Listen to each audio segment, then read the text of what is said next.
Takes a second, and we are live. Walky Talky. So, Kamui, Why what does are that we become doing your new today? intro? Well, today we're joined by a very special guest. Why don't you go ahead and introduce yourself? Hello everyone, I'm Blue Star Saber, a fellow YouTuber that sometimes discusses Naruto. You might find me occasionally on Lucky Chi 7's channel, as we usually discuss stuff like My Hero Academia, Attack on Titan, or just general manga and anime series, and the occasional Naruto videos as well. And but yeah, hello, nice to meet everyone. Yeah, nice to meet you too. I'm proud to have joined the Walky Talky podcast. Glad to have you. Yeah, so Kamui, I don't think I've told you, but I found this YouTuber. He was just in my algorithm one night. He was talking about the Mirai manga in 2024. I was like, that is some insane dedication right there. So I'll take him. Yeah. Cool. I still need to read the Yeah. Mirai manga, actually. That reminds me, I have this now, I can do it. Well, to be fair, I intended to do it last year, but I was waiting for my friend to be available, but a bunch of things kept being popped up, so I figured we'd do it at some point. I mean, I already reviewed the Sasuke Retsuden manga with a few of my friends. Heads Yeah. up, I did not like it, but that's just me. But I'm not sure how your audience feels about that particular series. Fair I enough. feel like we haven't even really talked that much about those two novel adaptations. I mean, granted, part of it is probably my own fault. I still haven't watched the anime adaptation of Sasuke Retsuden or the manga adaptation, and I never actually read the novel. I just watched videos on it. So I'm a little bit behind. I should just blitz through this later today or something. I keep forgetting that, like, it's literally available to me now. Here, I'll put this in chat. One of my favorite things from the Mirai manga is this panel of Mirai, which I meme to be Tanjiro from Demon Slayer. I just say it is and see if people believe me. It's just funny. Where can I see this panel? It's in the chat. Text channel chat. Okay, let me just channels chat. Okay, let me just Oh yeah, I can definitely see the resemblance. Yep, there's Tanjiro from Demon Slayer. Speaking of which, I believe Demon Slayer has just finished up its last episode for the 4th season. Ooh. And we'll then cut to like its next arc in a trilogy of movies. I'm gonna have to catch up on that. I saw a YouTube fan animation of an Infinite Castle arc. I don't know if that's true or what. I've never heard of that. There's the Infinite Train, so I don't know if it was a typo or what, but yeah. I believe the Infinite Castle arc is an arc. It's a part of it's a sort of like it's a sort of a part of a bit much bigger arc. It's sort of it's a split between like the last arc, which is called like the final battle arc, but the Infinite Castle arc is the first half of it, in which the Demon Slayers like Tanjiro and the Hashira face to face against like the strongest members of like the demons, and like particularly the 12 Kyukusi, while Tamio deals with Metzi, the Demon King, pretty much for the time being. Before then the second half will be dealing with like the big bad, Muzan Kibutsu himself. But yeah, it's pretty much the first half of a sort of Demon Slayer's war arc, if you will. Yeah. I just know from YouTube titles and stuff. All I know is on Twitter or wherever I saw it, people were calling Demon Slayer a masterpiece. So people were really liking something. That's all I know. Yeah, apparently Muzan pulled up in a recent episode. I don't know. I'll have to catch up. Yeah, it's the confrontation between the leader of the Demon Slayers and Itzy Muzan. Their big talk that was done in the manga. Interesting. Okay. Let's see, spoilers. I probably should say. Sorry. I don't know much about Demon Slayer manga stuff, but I know there's the 6-eye spider guy. It might be 8 eyes that Tanjiro fights. I think he's number 3. I know the very end Tanjiro fights Michael Jackson and all that cool stuff. Michael Jackson? Yeah, Wait, that's his name? the primary antagonist. It's Michael Jackson, yes. Kabuki looks like Michael Jackson. That's funny. We warned you. We derailed a lot. All right, back to Naruto. So yeah, this is a sort of, I'm judging by the title, it's some sort of Naruto versus Boruto discussion. Yeah, since I know you What is talked the a lot title? about Let's find out. Naruto, you got all these videos you got pulled up here showing You did all the mention stuff you've done. time, so we could also get into something with that later if we have time. Granted, we're supposed to not do 800 billion hours today, so we'll see about that. But Okay. Well, I know I've checked out a little bit of your stuff. I know you said generally you are like anti Boruto and you're like pro Naruto. So I was thinking that could be a fun discussion to have, where like the pros and cons of each are, etc., etc., strengths and weaknesses, where one fails, where the other succeeds. I will admit I probably do have a certain biases. Let's see. I mostly favor Naruto from like up to the pain arc. Afterwards, let's see, my views get a bit, I guess you could say more negative, but generally I'm more positive towards Naruto than compared to Boruto. But yeah. Fair enough. I think, to be fair though, most people are, even most big Boruto fans, almost everyone I've heard at least agrees they like Naruto better. There's the rare few, the needle in the haystack that says, oh, I like Boruto better, but pretty much everyone seems to like Naruto better. It's pretty universal. Yeah. Now, granted, I have heard there are some people that compare Boruto to the writing of Lord of the Rings, which I think is a very bold statement to do. That's funny. Well, I guess starting off, so you mentioned the pain arc, which I think is very interesting. Kamui, yeah, I was gonna say that. So I think I want to start. I guess. Yeah. Well, I say just to get like a little bit of a sense of like what he likes and dislikes. I figured if you want to briefly or in-depthly explain both your favorite and least favorite arcs of Naruto, and then the same for Boruto, that gives us somewhat of an inclination of like what you like and dislike, if you have a favorite and least favorite anyway. Oh, favorite and least favorite. Okay. For Naruto, my favorite arcs are the pain arc. Yes, let's go. Oodie, let's go. Let's see, the Kazekage rescue arc, and I believe the tuning exams arc. I believe those are my favorite. My least favorite are probably the war arc and the Kage Summit arc. And I guess maybe the one I like, but I probably think it's probably the weakest of the rest is the Tenchi Bridge or whatever you call it, like the Sasuke Side arc or the New Team 7 arc, depending on how you label it. Yeah. Okay, for Boruto, can I say some of the spin-off stuff is my favorite or least favorite? Sure. Because if I can, I'll say the Mirai Land of Steam pretty much is my favorite. It's the storyline in the Boruto era. Yeah, my least favorite, well, besides just most of Boruto in general, I'd probably say the Sasuke Retsudon stuff because I'm very anti Sasu Sakura. Okay. What about the regular, so not the side stories? Because that's actually funny. Your favorite and least favorite happen to be the side stories. So what about the main story? Let me just list up the Boruto arcs. So let's see, plot of Naruto. The wiki has it, so I can remember like the names of each of the. Yeah, so there's the Momoshiki arc, there's the Mujina Bandits, the Owl arc, the Kawaki arc, which is really long, the Code arc, the Omnipotence Prophecy arc. I don't even know if it has a name yet, and then the 2 Blue Vortex arc. So yeah, and then let's see, Boruto, Naruto, Next Generations, Manga. I should have really searched this up first. I know, sorry. You're fine. You're fine. We asked you on the fly. Yeah.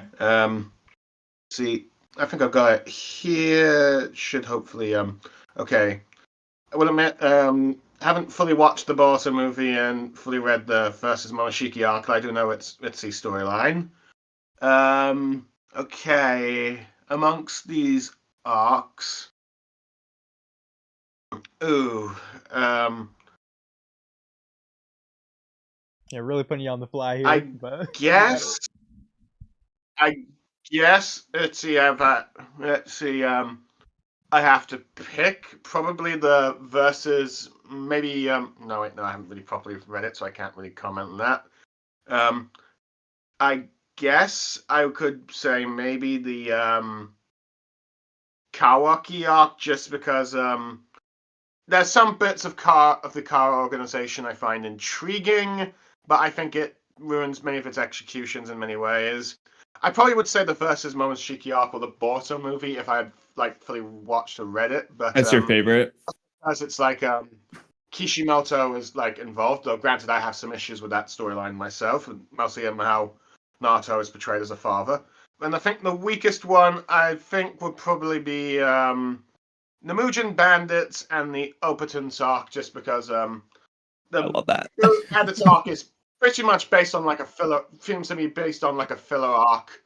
Let's see, on like part one of Naruto with like a rich kid, if you will. I'm not sure if you remember that episode. yeah, the money. Yes, no. money That's funny. Yeah, Vegeta Bits is the first thing I thought of. It's the money kid. Yeah. I think this is when Ikimoto started drawing Sarada very questionably, I believe. Yeah. And I suppose the Openton arc, mostly because I find the way they did their plot twist at the end kind of dumb, to say the least. Yes, I'm glad you say that. We completely agree. So nice to hear someone hate that art too. So people say it's a masterpiece to you all the time. Yes, it's so annoying. Ugh, it's the worst. You have reviewed 2 Blue Vortex on your channel. Are you fully caught up on that? Yes, I've currently reviewed. Let's see. Hold on, let me just get my videos up so I remember when I'm up to date on reviews. Let's see they'll be amongst my most popular because Naruto's always at the top. I've mostly reviewed up to chapter 5 of Boruto, but I have read all of 2 Blue Vortex. I am going to try and review all the Boruto chapters that come out afterwards with my friend, but he wants to wait until like the 12th chapter comes up, so I'll be reviewing 7 chapters in one go when that happens. Good luck with that. That's a lot. Oh yeah. What have you thought of this current arc? This current arc, is it currently still one arc as it's been split into 2? I'm just double checking at the moment. I think it's still one arc. It's still one arc, right? Yeah, like the first 4 chapters wouldn't be part of the arc, but from 5 onward would be. Okay, so I guess they would call this the sort of Shinju tree arc or something. But, yeah, something like that. Yeah, I don't know. The Himawari bullshit arc is what I like to call it. But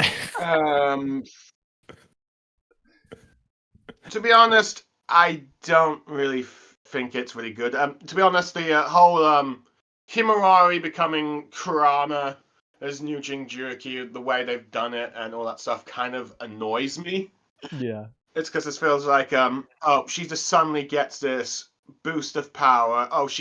Because she's apparently an Uzumaki and a Hyuga, her chakra somehow connects better with Kurama's, making her a perfect Jinchuriki, one that can immediately surpass Naruto, which I find weird because the Hyuga have had nothing to do with the Jinchuriki. It's always been Uchiha, Senju, and Uzumaki's.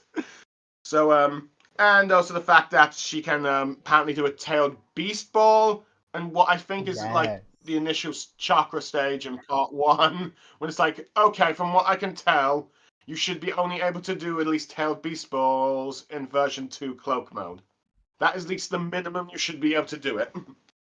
Thank you. So I kind of found that kind of, broken, and I do not like that. Yeah. I would not like that if Naruto in part 1 did tailed beast bombs in that kind of form, just to be clear. And I kind of feel like or the sort of like training that Naruto did throughout the years just feels like it's been cheapened. I mean, okay, yes, you can argue Kurama is more willing to work with his Jinchuriki, but at the very least, we saw Naruto at least train to use Tailed Beast Ball, or at least techniques like it. Exactly. So there's that. Also, a little annoyed with Sasuke being a tree. So it's like he's just being taken out off screen kind of thing. I mean, we knew that from the first chapter of Boruto that something happened to Sasuke and Naruto. Some are wondering, are they dead? But honestly, I wonder if them being dead is probably better than what's happened to this, where they've been stripped of their powers, now much weaker, and their children just sort of automatically get their powers, if you will. Well, particularly with Himurari, which I was already annoyed with when she knocked out Naruto and he missed his Hokage ceremony, because it's like I waited like 8 years, as long as I've been reading the manga when it was ongoing in Naruto, 8 years for the day Naruto became Hokage, only to him miss it for a joke. Yeah. If have I to compare it to something, it'd be like how Star Wars fans, when Luke Skywalker in The Last Jedi, he picked the lightsaber of his father and what he used for the first 2 episodes of the original trilogy, and then tossed it aside like for a cheap laugh. I think that's the closest comparison I can do with that. But I have a quick pause. All right, so because I just thought of this while you were saying it, but the only continue. other thing I'll probably say about the Shinju arc is the fact that okay, with the whole the 10-tailed clone trees beings things, I did discuss with my friend in one of my Boruto streams about the idea. At least I had the thought of the idea of perhaps maybe if Code did something similar to the Sage of Six Paths, where he split the 10 tails into these individual beings, similar to like the tailed beasts, but perhaps maybe like something different. Maybe I guess more like humanoid ninja-like, but which I guess you could say sort of did happen. Though granted, they seem to have absorbed the DNA of particular ninjas, but just not the way that they would do it, that the Boruto Blue Vortex did it. I know. I could have seen maybe that working because, the tailed beasts were part of a 10 tails. So I'd like to create sort of like yeah, I think so. Yeah. Okay. But yeah. I mean, the only thing you could probably do in part 2 that I think would have gotten people intrigued is if you did an arc focusing on one of the Jinchuriki. I think that would work, But, yeah. yeah. Especially considering, I know you didn't mention it as part of Boruto, which I understand why, but the Minato manga, I'm assuming you loved that? It's the best thing that came out in Naruto in the last 9, now 10 years. Yeah, I know the Minato manga has such mixed reviews. Like Oodie and I both love it too, and you love it, but like half our guests hate it. And it's literally, I want to share your reasoning why you love it, because I just noticed patterns for what people are looking for. But like, why do you like it so much? Okay, well, it's been a while since I've read it, but okay, one thing I kind of like that it did, it's like showing a little bit of the third Great Shinobi War, I believe. At least I assume that it's the third Shinobi War. I've seen some people say Yeah, it should be the third. Second, but yeah, it's the fact that we got to see some of like the tailed beasts in action, particularly the 5 tails and 4 tails, because it's like I know the fourth data book had them as had the 5 tails as like a famous ninja during the war, so we actually got to see some of the tailed beast action, even if it was only briefly. Granted, I know there's some debates on whether or not it broke some of the established law of the both Jinchuriki able to do like avatar heads of tailed beast bombs, which only Naruto's shown to do with his particular type of Jinchuriki transformation. But then again, I think Kishimoto never really properly established the tailed beast law to be consistent, though for most part, for certain parts of the series, like with particularly transformations. But then again, though I still think Harami doing the tailed beast ball with just her hair is stupid. But yeah. But so I'd like that little bit. I also would like that we finally got some of the names of like Minato's teammates. So it's like because it's like, okay, what's going on with that? I like that we got a bit more of the lore of the Uzumaki clan. So I do like that, and I also like how we've got like developing the relationship of Minato and Kushina, which reminds me very much of, well, I'll probably say this firsthand. I am a Narusaku fan when it comes to like the whole shipping thing. Let's see. So I'm not gonna. Let's see. So warning for those there who might think I'm biased and all that stuff, because I feel like Minato and Kushina were like the parallel ship that was supposed to lead up to like Narusaku endgame before whatever happened at the ending. That can be talked about later, I guess. But I definitely like the bond that you saw of Minato and Kushina there, why they care for them, and also the fact that we learned that the reason why Minato created the Rasengan was to try and create a jutsu that can match the power of the tailed beast, so Kushina wouldn't have to go and fight in the wars and be used as a weapon like the other Jinchuriki were. I do like also how Kurama was used as an antagonist. And I also like how we got a bit of a clear distinction about, about the whole Hokage power scaling thing, because I think throughout the series, you have, like, depending on who you ask, either the fourth Hokage was supposed to be the strongest, the third Hokage, or the first. But I think the way it's been established now is that the first Hokage, arguably the strongest Hokage up to this point until maybe Naruto, but Minato had the potential to rival that skill level.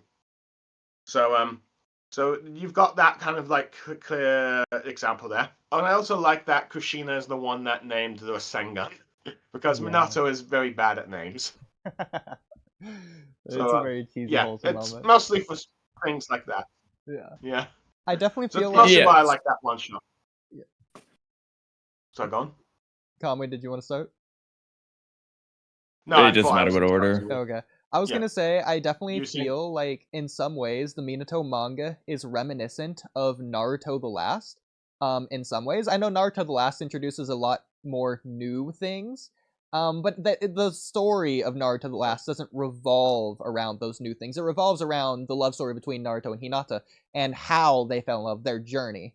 It like it said, it's the last, so it's not really room for introducing new things. It's about wrapping up things. And I feel like with the Minato manga, people expected a lot of new lore. It's what they were really looking for, rather than the story, which if you look at it from that perspective, I completely understand how you were disappointed with the Minato manga. And to some extent, I was in that regard too. But if you look at it from the perspective of the actual story we got, just like with Naruto the Last, I think it's very good. Sure, it didn't introduce new lore like the Tenseigan or anything, but it gave you things that are basically payoff for things that we've got before. Like in Naruto the Last, we got the other half of Kaguya's children. In Naruto, we got all of Hagoromo and the Uchiha and the Sharingan. In Naruto the Last, I feel like we get the other half with Hamura, the Byakugan, and the Hyuga.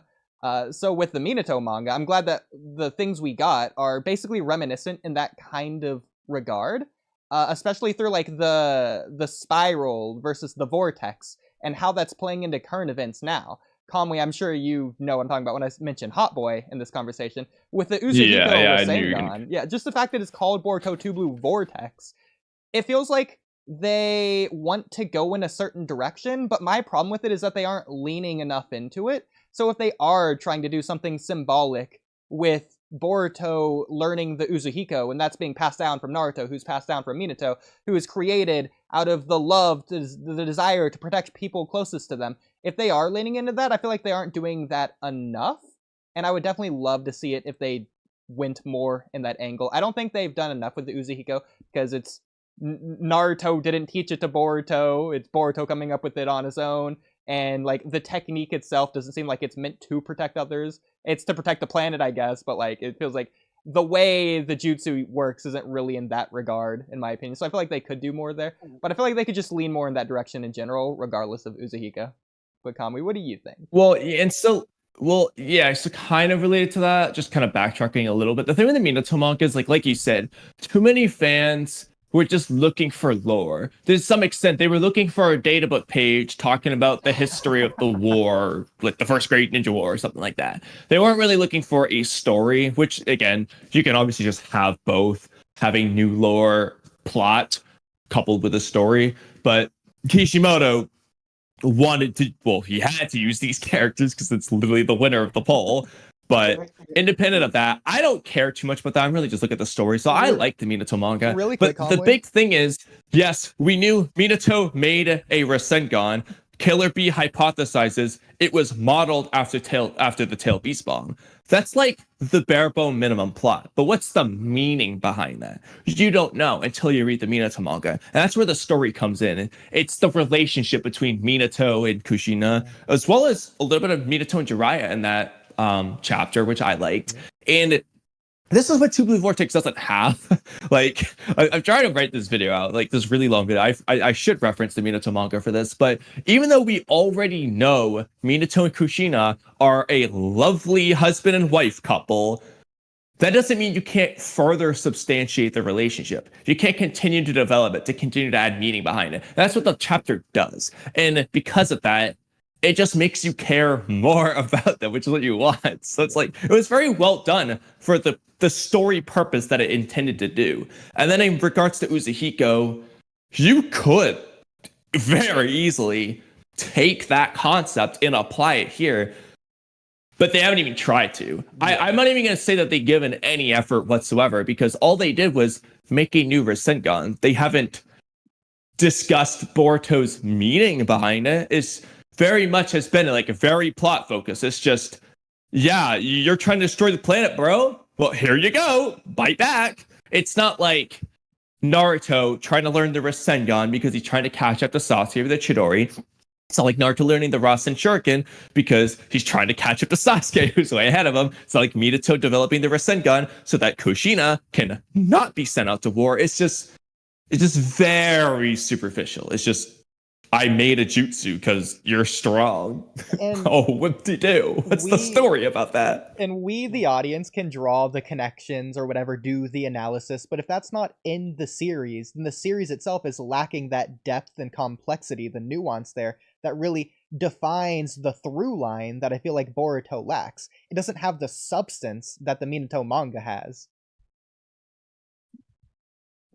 It doesn't have the emotional resonance either. Yeah. And part of that is art. Like, every time I was rereading the Hidan and Kakuzu arc last night, because I was just looking to see what the manga did as far as Shikamaru and Asuma's relationship just in that arc. But just as I was reading it, I'm like, when Asuma dies, I'm like, bro, I barely care about Asuma. But even still, it's just like the scene emotionally resonates because it's fucking drawn well. And like, this is... Like, so when Boruto characters cry, I feel like it doesn't feel like they're crying. But when Kishimoto draws them crying, it feels like they're actually tragically sobbing. And it, like, you could actually, like, have empathy with them. Whereas with the Boruto, they got the freaking sweat bead of embarrassment every chapter. And that's about it.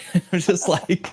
Yeah. I'm saying this with, like, the whole Minato Fritzy story. I think it's a more character-driven story, so it's not a plot and lore based one. And I'll also say that well, I'm not really sure I agree with the last comparisons, but I will say it's definitely a better love story than the last, which I will say now I do not like that movie. You might say due to my shipping preference that's one reason, but let's see, there are other reasons, but that might be discussed later. But yeah, I'll definitely say Minato is more of a character one because it's mostly based on the sort of bond, like you said, with Kushina, to some extent Jiraiya. I guess you could even add the sort of antagonistic relationship they have. Let's see, both Kushina and Minato have with Kurama at the time, because let's see, sometimes it might be hard to forget, but Kurama was very much an antagonistic figure for most of like the Naruto series until like the final arc, where Naruto starts to think, you know what, maybe we could be friends. Yeah. After interacting with Killer Bee and Witty Eight Tails. I think. Can you hear me? Yeah, no, I hear. Yep. With Naruto the Last, I would say, regardless of your views of Naruto and Hinata, because I'm like on the same wavelength there to some extent, I don't need to see Naruto and Hinata wind up together because I don't really care about having Naruto and Hinata wind up together. I like their relationship as it was, and I like it as it is, but it's not about what they did, it's about how they did it, and not even necessarily in regards to what came previously, because I'm sure everyone has complaints about what they did like in the war arc with Naruto and Hinata or the pain arc with Naruto and Hinata, but I think in this movie itself, if we take this movie as a standalone product, what they did to build the relationship between Naruto and Hinata, I think they executed that pretty well, especially through the scarf. I feel like if you take away the scarf from the movie, That was what I was gonna say. you're The missing scarf. a part of the movie. Yeah, a very centric part of the movie, in my opinion. I think it needs to be there. It's a masterclass. The scarf is like the key symbol. Yeah. But for me, like, it's what you just said. If you look at Naruto the Last, pretty much independent of the rest of the story, I lose my problem with it. My problem is really, it's what you already kind of said it. It's the war part where I just felt like the buildup was already there. They already at least had all the potential they needed to just have them get together without the movie, which is kind of what the manga does anyway. So it felt like the movie was redundant because I'm like, it just felt like they almost started back at square one when I'm like, I feel like there was too much in the war for Naruto to just be like forgetting or even in the pain. Like, Hinata already fucking said, because I love you, bro. Like, that's the part where I'm like, bro, you threw a rage fit when Hinata explains why she's doing this. She explains why she loves you, says she loves you. Then you go into rage when she gets stabbed. Then you have the touching moment in the war arc. You're holding hands. And I'm like, what do you mean you don't realize that she likes you, But that's just my thing. But that's only because I'm incorporating Shippuden's part, which I feel like I should because they're making the movie after Shippuden. So obviously I'm paying attention to it. I'll just say this, and interesting. I used to be a shipper, but at some point I changed. I won't say it would be a very long story why, but I would just say by the time the last came out, I think I came to be completely against the character Hinata, just mostly because of what they did in that movie, and also some of the things I learned about the build-up behind the scenes. Let's see that. I mean, it could be discussed another time, but that's just my brief bits there. So some people might not like what I say in the chat, but that's fine. Though speaking of the chat, I believe Space actually has a question for me, saying, in your opinion, which is better between Jujutsu Kaisen or My Hero Academia? For that, just a brief question there. I'll just say I have not fully read or watched Jujutsu Kaisen. I've only really seen the film. But I have mostly caught up with My Hero Academia, and I'm pretty much on reviewing that daily. At the moment, I'd say from what I do know, bits and pieces of Jujutsu Kaisen. At the moment, I'd probably prefer the story of My Hero Academia, but if I read the whole story of Jujutsu Kaisen, that might change. So I'm just answering that question for your friend Space in the chat. Fair enough. And speaking of chat, we got another question from Hotshot's Reaction. Do you think Boruto will activate Momoshiki Byakugan? Well, if Momoshiki takes over, I think that's just like an automatic thing that happens, and it seems like they're leaning in that direction. So I'm just saying, yeah. Well, hopefully there. People make such a big deal about. The Jogan, yeah. Let's see. Honestly, I still remember when Naruto was ongoing, you had this when I was on Naruto base for a bit, there was these Hyuga fans that made such a big deal of this golden Byakugan theory about how it will rival the Mangekyo Sharingan, but it just never really happened. And to be honest, I think it never really happened because also Kishimoto never gave a damn about the Hyugas, despite what some people might actually say. But also it's let's see, and to be honest, I feel like the Hyugas were just kind of forced in at the end because, let's see, there was a sort of mandate to have Naruto and Hinata together so they could have the next generation son be Boruto because they wanted to know Hina Kid because they thought that would be popular. But let's see, to be honest, the whole Golden Byakugan thing there's just nothing that comes from it. From my understanding, there's nothing special from what I can recall from the Momoshiki fight, was it? I keep forgetting. Yeah, he doesn't do anything different. It just looks golden. That's it. There's nothing special about it, so I don't really see the point. And from my understanding, Boruto's supposed to have his own special evolved Byakugan or some Jogan thing, which was used in the anime for a bit, but then just disappeared, and I've not really seen it being used in the manga, really. Or at least from what I can recall. It's never been used in a manga. One of my annoyances is that they're doing this. The anime is a fucking different story, bro. I don't know how much you've watched the anime, but I've only watched the manga adaptations of like certain certain arcs because my friend even wants to do a sort of a special podcast on Naruto Gaiden where he sort of does like a manga wars, like where we have two mangas against each other, and there was a special like Naruto versus Naruto Gaiden, so that was that one there, and I've only watched like the Mirai and the Sasuke Retsuden ones because I was doing reviews for for those two ones. I've not really watched any of the Boruto ones, but I have. To be honest, I feel like they only did the Jokan thing to be like just to make some sort of Sasuke parallel or Kakashi parallel in terms of appearance-wise, just because they feel like everyone thinks that looks cool, but it's like, oh, let's do it with a new main character. But granted, it's always annoyed me the fact that it's with Kishimoto never really put completely forgotten the rules about Hyuga descendants. About they always have the Byakugan eyes, but he said, oh, he forgot, and frankly, that gives me an idea that okay, this was not as planned as you were making it out to be. Yeah, because it's like, how could you forget that little detail? Exactly. But the other scary thing about it is if it was that easy for him to just forget about like the Byakugan and the Hyuga kids, then it's just like, all the times we say maybe Kishimoto just forgot, maybe this just is true. Maybe they just did forget all these random ass things, and that's why things sometimes don't make sense or are inconsistent, because bro literally just forgot. But I think if we keep talking about this, we'll probably end up doing the whole discussion about Naruto.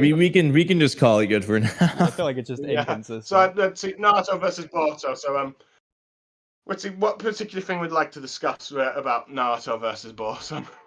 Okay, so this is not about Naruto versus Boruto. I don't know if you, Oodie, do you want to say something first? Because he had an interesting favorite arc and least favorite arc, or at least ones he mentioned, that I just was curious on why.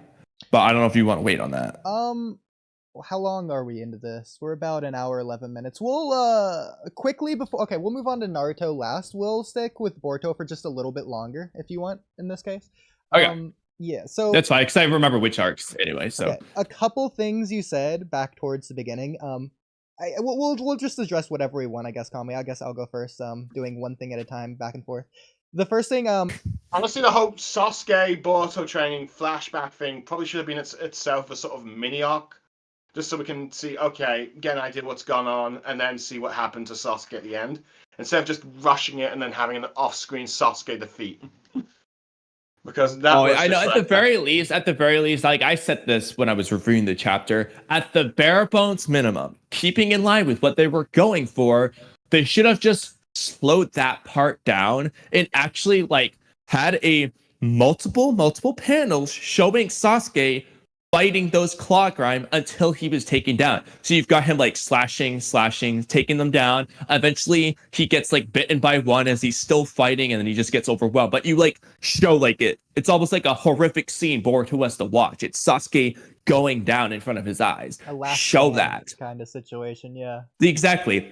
Like, I can't think of the scene. I still swear there's a scene in Naruto I'm thinking of that basically does this. I can't think of it, but it doesn't really matter. The point is, you just show him going down, like, putting everything into it, and then, like I said, you watch him get devoured. And Boruto is the one. We're basically being Boruto in that scene, watching it happen. But they didn't do that. They just cut away. It's like, what do you mean, bro? This is, like, the moment you gotta be showing here. Okay, Death Scene and Naruto, okay. The ones I'm thinking of, Jiraiya, Asuma... There's like it might not even be Naruto, but I feel like it has to be Naruto given my small selection of anime I've seen. But I swear, it might be filler. I don't care if it's filler. But I swear there's a scene somewhere of a ninja fighting an army of opponents, taking him down, and eventually he gets overwhelmed. I just swear that scene exists in Naruto. I just can't think of who it is. Story of the third Hokage. We don't like that, see the yeah. third Raikage. That's the problem. We don't see that one.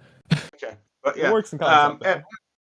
I'm trying to think. I'm trying to think of. I All mean, the a deaths. goofy one I just thought of, which isn't right, but it's similar concept, I guess, would be when this is especially in the anime, when they slow down Neji hitting all of Kidomaru's spider webs, and eventually he gets hit by the bow and arrow. That's a sort of similar idea, but not exactly what I meant. It's not that scene, but like I just feel like I don't know what scene I'm thinking of. Okay, but yeah, I'll probably say at the very I mean, least. In I terms also of, thought of another one. There's another one that's the opposite. Sorry to interrupt. There's Kimimaro fighting all the Mist Ninja, except Kimimaro doesn't go down. So that's the problem there. Oh yeah. I would say probably one thing about Naruto versus Boruto. One thing I'd say Naruto handles much better, at least for the most part, until a certain point in the story. I'd say Naruto was pretty good at handling like character deaths compared to like definitely Boruto. I feel like it's kind of non-existent except maybe a few certain bad guys, and the one good guy character that died has now come back. I mean, what good guy characters even died in the Boruto manga? Frickin' Mujino? Who else? That's some random leaf journey, right? That was debatably Ao, if you want to say he became good at the last minute. To be honest, Ao's coming back in Boruto annoys me. It's because it's like he was blown up by a tailed beast bomb. He should not be alive. I agree. There was such a better way they should have gone to it, to where I think the canon is filler and my head canon is canon, to where he used the girl that teleports the weapons but can't teleport people because it's too dangerous, and his body is a result of that teleportation. I like that way better. To be honest, I could maybe see possibly that working, but the other thing I feel like if they wanted to use like a veteran from like the Naruto series that's become deluded with shinobi or something, you could have done, say, like C from the Cloud Village. You could have done like, nothing's been done with that character since the War Arc. Maybe use him for that or something. In my opinion, it should have been a Mist Ninja, specifically a Blood Mist Village era ninja. So I do like the choice of Ao, because a lot of the themes that are presented in that arc coincide nicely with the Land of Waves. So I do think, Sabuza, Mist Village, he's the Land of Waves guy, having Ao the same era, I think that works really well. It's just a matter of the specifics of why he didn't die. Because as it is, it's like, okay, well, why did Ao survive instead of Inoichi or Shikaku and so on? What made Ao so lucky? It all it is just luck from what we have. That's kind of the thing there. And frankly, you've kind of discovered as one of them one named casualties in the actual war. Which, That's another factor with that is... That's now been removed. So I don't blame Kishimoto for this, because there's no way he planned the Ao arc back when he introduced Ao. But if they were going to go the direction of the Ao arc with Ao being the character to survive, I would have liked for Ao to have been more relevant and liked in Naruto. No one really cares about Ao in Naruto. Yeah, because he's barely a character. Like, he's kind of just there. Like I said, he works as the best choice in Boruto, given what we had to work with. But yeah, I probably would have had some more Blood Mist Village sentiment build up. Probably would have had some more likability traits from him, because then his shift to quote unquote evil feels more impactful. Because as it is, he's already kind of a dick. He's kind of not, but he kind of is. Exactly. So it's That's like, why I wanted to be more like a tragic thing. Make him be a freaking a loved character. Make him part of Taka. I don't know. Soigetsu.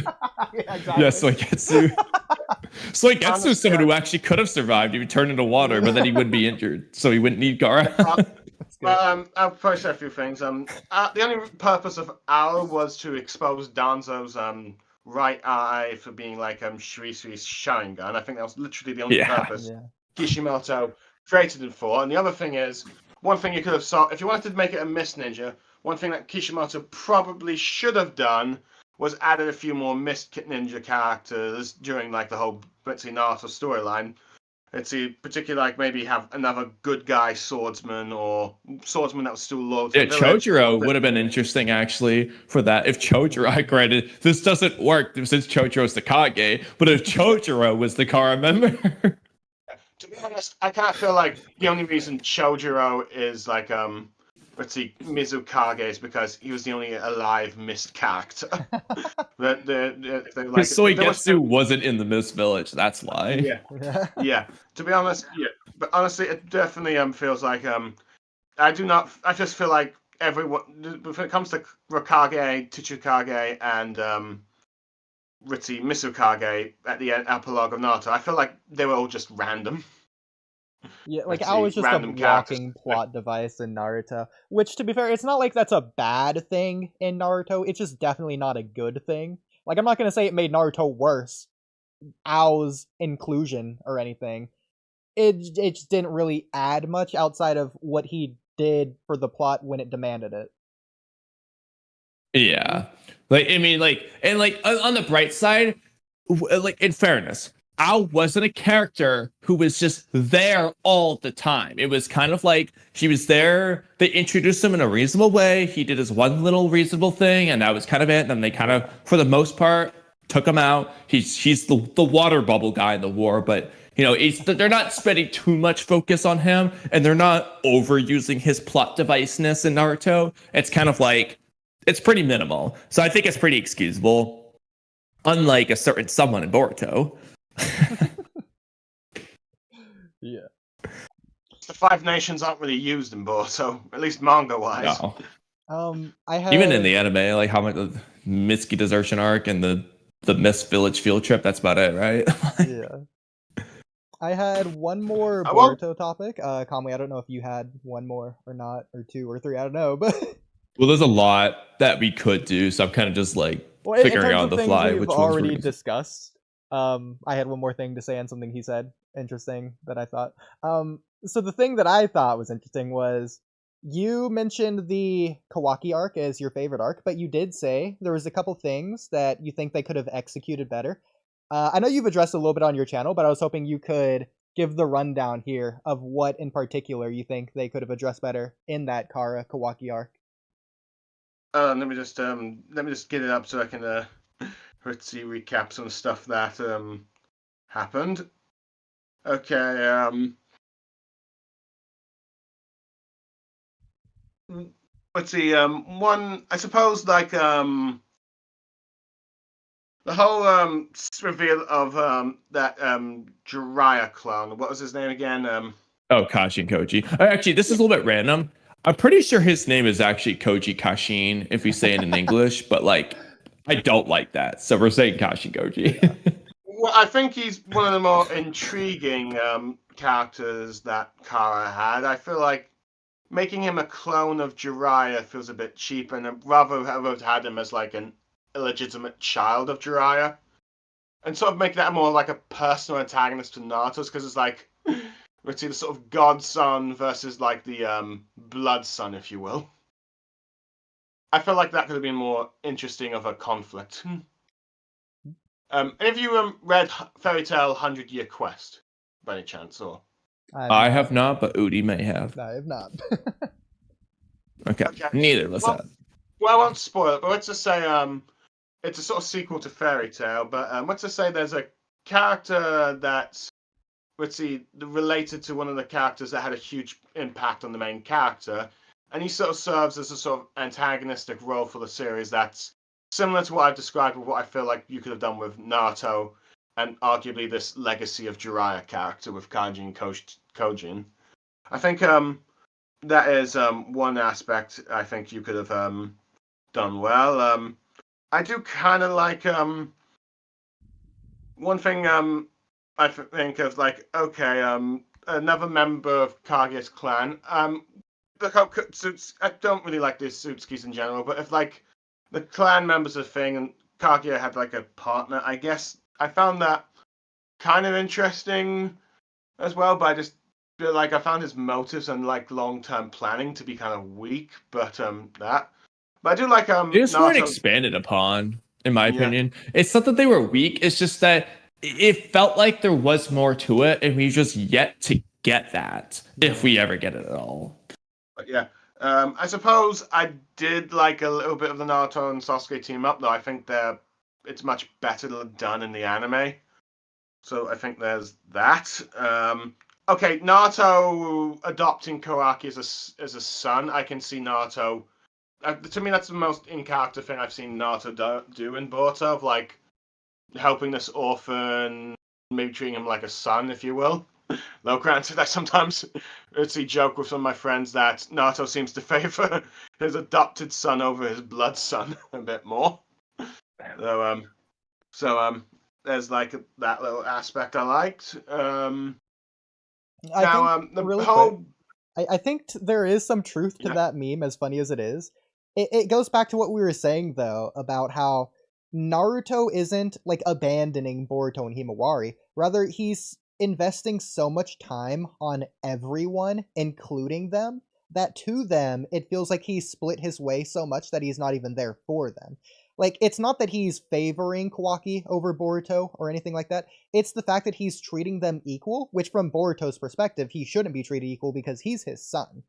And so he should be having a little bit more focus there. And because Naruto's not doing that, it feels like Naruto can come across as a bad father to Boruto, I think.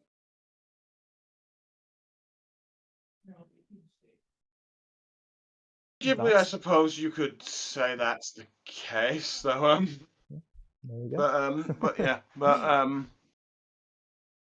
One thing I suppose I do also think that I think Boruto did, at least in this arc, better than I suppose what the original Naruto manga arc did, though. Granted, I'm not entirely sure about the ending execution of it, is the fact that you did have like Team 7 doing a team up fight against one of the antagonists. So I think, on one hand, I'll give it that. Even though, I think Boro is kind of not like that good of a villain, and honestly feels like feels like a waste of an inner member. I feel like that would have been much better if it was just like an outer grunt or something. Yeah, I completely But agree. yeah, I mean, I get So, why. me and Kamui, we think that Boro is like the worst part of all of Naruto Next Generations. Boro is boring, as funny as it is. The one thing I'll give it is we said Boro ruined Boruto was the title. yeah. To be fair to those 3 long, excruciating chapters, Boro's the conflict more so than anything else, and it's like the story is about Team 7 coming together in that way. I think the Deepa arc executed on this far better by making Deepa a character and like more central to the conflict. Whereas it feels like Team 7 versus Boro is a little bit more scattered. It feels like they're telling the same story, but in 2 different ways. One right, one wrong. Yeah. Like, the only thing I think Boro did right as a character is over-rely on his scientific ninja tools in relation to, like, that theme. But that theme also wasn't really the theme of this arc, whereas it was in the previous arc. So you could kind of get on his ass about that to say, was that even necessary at that point? Because they already did it with Ao. Ao intentionally didn't use ninjutsu, override as ninja tech, was defeated. So it's like, do we even need to do this again with Boro with that in mind? I get that, but I think the inclusion of Kawaki makes it a necessary dynamic. It's not about Team 7, it's about Team 7 including Kawaki. I guess, and also replacing Konohamaru with Sarda. No, I agree. But what I meant was, did we need to have Boro reuse the same flaw necessarily? No, was that necessary given that we've already done that? Yeah. That's where you can maybe argue, but I liked it, but at the same time, it's like, is it necessary at that point? Right. To be honest, I found the concept of scientific ninja tools to be poorly done, and probably should not really be done in Naruto's story. I think if I'm being honest, it's not been like the best, but I think the execution of the theme has been good. I think the subject matter is just ironically boring, as important as it is. It's almost like politics. Like, it's probably the most important thing in our current world, but I don't care about politics. Get that out of my themes or whatever. Give me something I actually care about. Yeah. Well, I mean, it depends on execution, though, because at least for me, in like Hunter x Hunter, the election arc, I won't spoil, but it's a lot of politics. But I enjoyed it the way that it was executed in that arc, because my boy Pariston made it super fun to watch. So I think scientific ninja tech, in terms of like the lessons in real life with the explosion of technology for us, it's important and it's been executed well. but I don't care. That's more like a personal Yeah, I just thing. feel like the Let out me arc did its job in that regard, and then from then on, because to some extent they haven't even really used it a whole lot, so they could have just kind of moved on beyond that point, because a lot of people don't care because it's just not the most emotionally resonant theme. It's just reality, like, things like bonds, friendship, like stuff like that is gonna be more emotionally resonant to people. You're probably gonna care more. Themes related to your feelings versus tools, like or at least speaking of tools, humans being used at tools, like in the Land of Waves. That's something people are going to be more emotionally resonant with, because not only can you apply this to real life, some big bad corporation people really do just treat their employees as literal tools and nothing more. Gato is basically the corporate guy in that case. And some people can relate to that, and there's also a more human element to it. But scientific ninja tools, like, they really are just about the technology, nothing more. So, one thing I'll just respond to that in terms of like the scientific ninja tool thing. To be honest, I've always felt like the tech that Naruto got at the end of the epilogue and Boruto feels like too much of a huge tech jump to happen in like 10 or 15 years with this timeline. I just feel like it is way too quick. It feels like stuff that should not happen at least for like a couple of more decades at the very least. I feel like it was too quick of a tech jump, and I feel like at the very best, because I mean, granted, Naruto's always been a bit vague of how advanced its technology is. The filler and movies always seem to make more advanced tech outside of when it comes to like Cajon and the village. But to be honest, I feel like it feels too out of place too soon with Naruto, and doesn't really. I mean, feel in like all fairness, in the Chunin exams, the Sound Village was doing this before everyone else. Like, Orochimaru or Kabuto, whoever did it, turned Zaku's arms into like these sound windpipes. Dosu's got that fancy sound amplification gadget. So it's like they've been having some higher tech stuff, at least in the Sound Village, since the beginning. And even in like the war, granted, even in the war arc, they're having maybe like full on cameras and like news crews and stuff. So they had like TVs and radios and all this other stuff even back then. I feel like the difference between Naruto and real life would be the same of like Avatar in real life. They can bend elements. That gives them the advantage over normal humans. In Naruto, they have chakra. They can do stuff with that. Like, Yamato can build the whole village back in, like, a week by himself. It's going to take a construction crew in real life months to do that. So, the progress that they can make is just way faster than the progress normal people can make. So I can, like, excuse it in that way. And the fact it's been, like, 2 decades, I guess. And the fact they have, like, science in the universe as well through, like, Orochimaru. Outside of just chakra and jutsu, they have these geniuses who are doing world revolutionary phenomenons. It's ridiculous, but yeah. Hold on. Let me just try and find my response to that.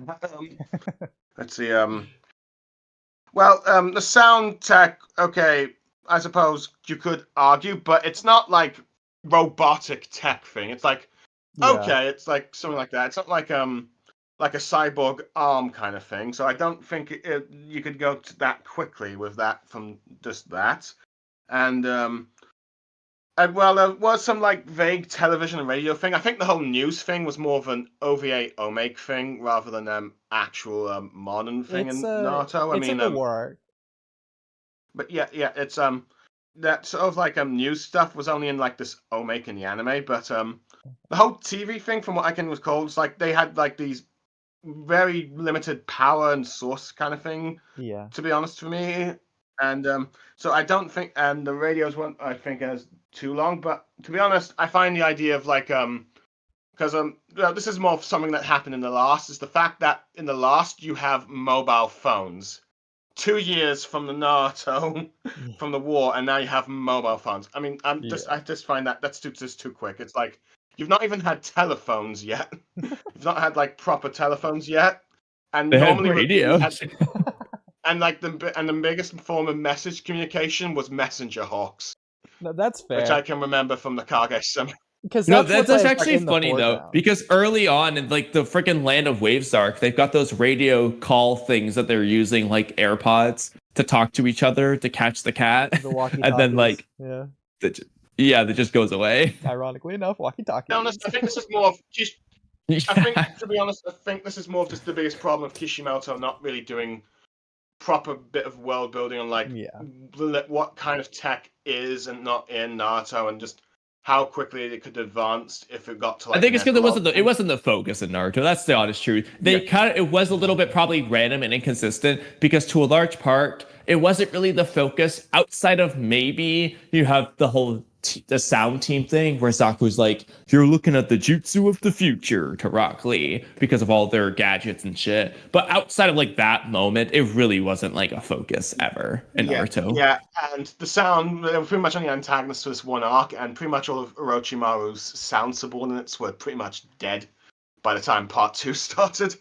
Oh, by the way, I think Space said about when it comes to the death thing, I think you're saying you guys were probably thinking about Nanami at the end of Shibuya incident. Yeah, I saw that. So he's right. That works as a good example. But just to reestablish, I swear in this scene, because I was thinking about it again, that the character gets like an explosion to their back or something before they like get multiple explosions. That's coming to mind, but I don't remember who it is or why they're getting these explosions. It's like a cliche moment in a lot of different anime or even media in general. It happens at the end of, I think it's Halo 3. You can argue the same thing happens to Zabuza. It happens a ton in like no, every Zabuza is similar, movie. but again, it's not the one I'm thinking. The one I'm thinking about has like a character gets an explosion to their back, and then they get like multiple explosions. That scene is coming to mind. I don't know who it is. Oh god. Well, which makes it seem like maybe it should be against Deidara, but like I don't think that ever happens. Anyway, it's not the Gaara fight. It's not Sasuke. So, oh man, it could be paper bombs on someone's back, but I don't know. Back to the scientific ninja tech thing. I'll say I am trying to be fair to both sides here. You know, like playing devil's advocate, which is why I have this stance. But okay, fair enough.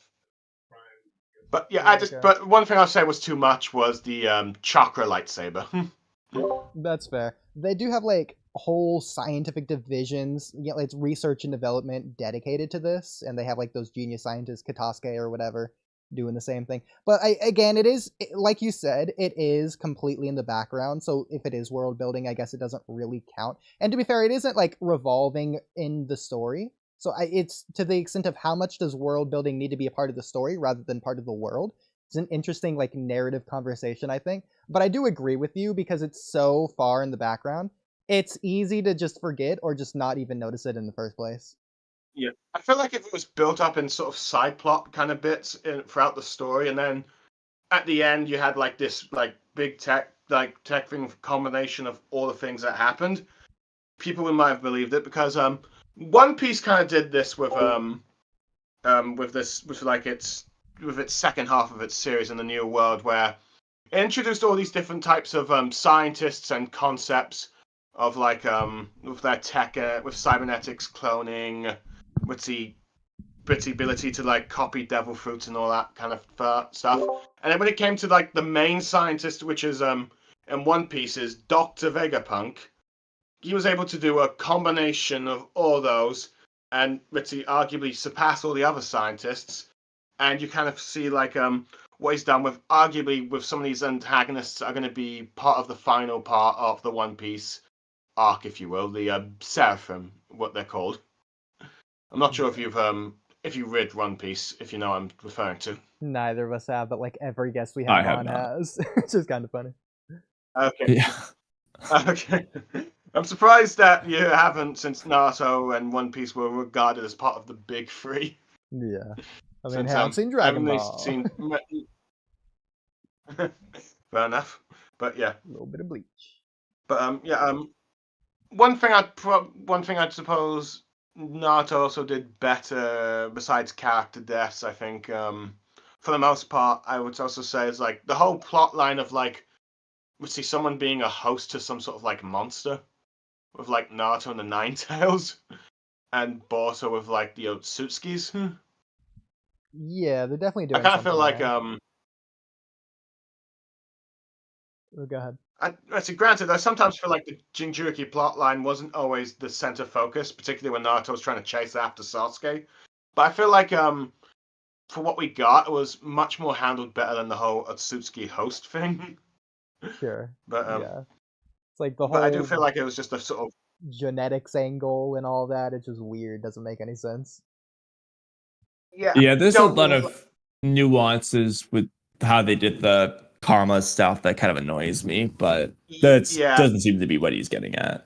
Yeah, I feel like they're kind of like that's the whole parasited alien thing. I feel like that was kind of stupid. With like, I feel like the Otsutsuki should never been that. Instead, they should have just been like this godlike clan that was like sort of the founders of ninjutsu, but then they were like sealed away. Arguably, you could say betrayed by Hagoromo and his brother, if you will.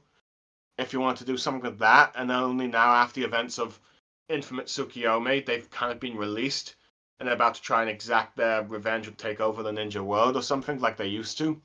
That's interesting. Something like that. I I don't feel like think- that would have been.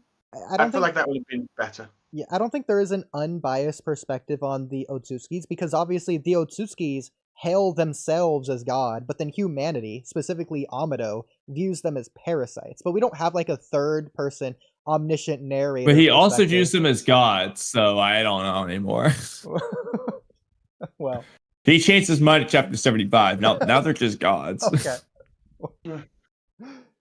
I think in Yeah. terms of the role the Otsutsuki serve in the narrative, I think they work brilliantly because they are the farthest thing from humans. The fact they're literally using aliens, it allows the perseverance of humanity to really shine. They're almost like a foil to humanity, especially considering they have human empathy or traits or whatever as well. Well, I'm gonna probably have to disagree with you here because I don't think aliens should be in the concept with Naruto. No, that's fair. That's fair. It doesn't have to be me, aliens, Naruto- just the farthest thing from humans. So, for example, I think Sasori I feel works. like- He's a puppet. But he's as far Yeah. from human as he can be. Same with Zabuza. He killed his humanity to become like a shinobi. Or even Orochimaru. He became more snake-like. That you can argue that's as weird as aliens. But the point is they're throwing away their humanity to be something else because they believe it will give them ultimate power. That's the exact same thing the Otsutsukis are doing. And I think physically, they're literally the farthest from humans. In the same kind of vein that Sasori and Orochimaru were. At least Zabuza maintained his human body. He didn't forsake that even if he forsook his humanity. The others forsook their bodies along with their humanity. The Otsutsuki just never had a feel like human you- body in the first place. If you wanted like non-human antagonists, I feel like you could have just done demons or I agree. dark spirits or something because That works just as that well. Yeah. that feels more fitting. Yeah, that feels more fitting for a sort of ninja fantasy series like Naruto. Yeah. Aliens is more of a sci-fi concept. I agree. The And I don't problem think Naruto should be a sci-fi. the problem with demons, unless you're gonna go with something along the lines of Zabuza, who like was the demon of the mist, if you're gonna go with like actual demons of the Naruto universe, like the Reaper Death Seal or the King of Hell, the problem with these is that they're so far from humanity, they can't even be considered foils because they don't have human qualities at all. There's no hidden layer of humanity hidden within them or anything like there is with the Yeah, and if Otsutsuki. you're gonna have like a clash between humanity and alien, monster, plant, whatever, depending on the situation, it doesn't really work as well with like the Reaper Death Seal or something. Whereas it works for the Shinju or Otsutsuki because, well, not only do they have a human-like resemblance, there probably is a semblance of humanity within them somewhere. I'm assuming that's true for even the Otsutsuki, and that's where you can get into that kind of clash between those two parts of them. To be honest, you can have demons look like humans. I mean, let's see, Lucifer is kind of like a fallen angel, and angels and But humans. kinda but look- he was referring to the ones in Naruto, like the Reaper. I mean, I guess the Reaper Death Seal is somewhat humanoid. A little bit. No, I agree though. Yeah. If you just wrote the Otsutskis as demons instead of aliens, you have the exact same thing, and it might feel just more grounded. Yeah. Yeah, I think because to be honest, the whole alien feels like they're trying to rip off of Dragon Ball Z, and then especially Yeah. when those initial tail like clones that Code made. I'm not sure what they're actually called. They look too much like. Grime. Yeah, or Grimes. They look too much like Frieza. That's fair. Yeah. I think there's too much of I think I a would homage to actually Dragon Ball. agree in this case because I feel like Boruto introducing the aliens and going into that celestial aspect, it's exactly what it is. Celestial. It feels larger than life, especially with like Toneri's dialogue. The problem is they're not executing on these like godly ideas to make it feel that way. It feels like the creators are doing the exact opposite. Like they've said, they want to scale down the fights, make the explosions smaller, trying to ground the series into a more realistic direction as they go in the exact opposite direction. So like, I don't understand. I feel like you're right that's on what that. I was saying, like, where I don't like that idea they took for Boruto, because though they're continuously raising the stakes, they're making stronger and stronger and stronger and stronger people, but visually depicting it in a different way. It's just like, given that it is part of the Naruto franchise, it just feels very odd. You know, it's like you're both decreasing the scaling while increasing the scaling. And it's like, I don't know. Now it just feels weird, like to me at least. Okay. I think that might be a good place to wrap up the Boruto side of it, unless someone had something else to say in regards to that. Well, I feel like there's endless things that we Well. could say that we just haven't gone to, but for the sake of conciseness. Yeah. I guess the only thing I could say with Boruto is maybe the use of its side characters or lack of, depending on how you view. I agree. So okay. Yeah, this is this gets probably into, like, a long topic. A larger problem, because a lot of people are saying, well, they're doing the alien things, Otsutsuki larger than life. Well, let's get off Earth and go to the Otsutsuki planet or other worlds or dimensions or what. No. It's almost like what Naruto says about becoming Hokage. How can you become Hokage if you can't even save a single friend? How are you going to go to other worlds if Boruto can't even explore its own world? We're just basically stuck in Konoha. I feel like the same problem applies to the characters. We're stuck with the main characters, and all these other side characters that should be developed are just remaining in the background stagnant. And even when they try to do something with them, like Inojin in the latest chapters, it doesn't work because they've been stagnant, and it's too late to build them up. And how they're trying to build them up also doesn't work. So. Well, yeah, so like, this is honestly, like, Team Shikacho, I think, has kind of been like, even if they fix it later on, at least in this arc, they are just ruined, because now they've become integral to the plot. Their bond with Himawari is now essential to the plot, and yet it isn't substantiated whatsoever.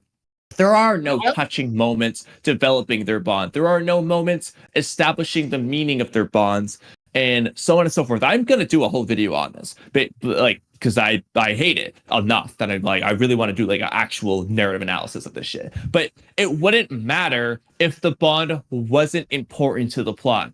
For example, 1010's bond with Might Guy. Is it substantiated? No. Does it need to be? No. Quite frankly, should it be? No. Because it's not relevant to the plot at all, or the story. There's no reason to, I mean, you can do it, sure, but there's no real reason to do it, because 1010's kind of irrelevant for the most part. But in this case, Team 10's bond with Himawari is literally, it's not just essential for Himawari, it's essential to Jura. Jura is going out of his way to understand their bond.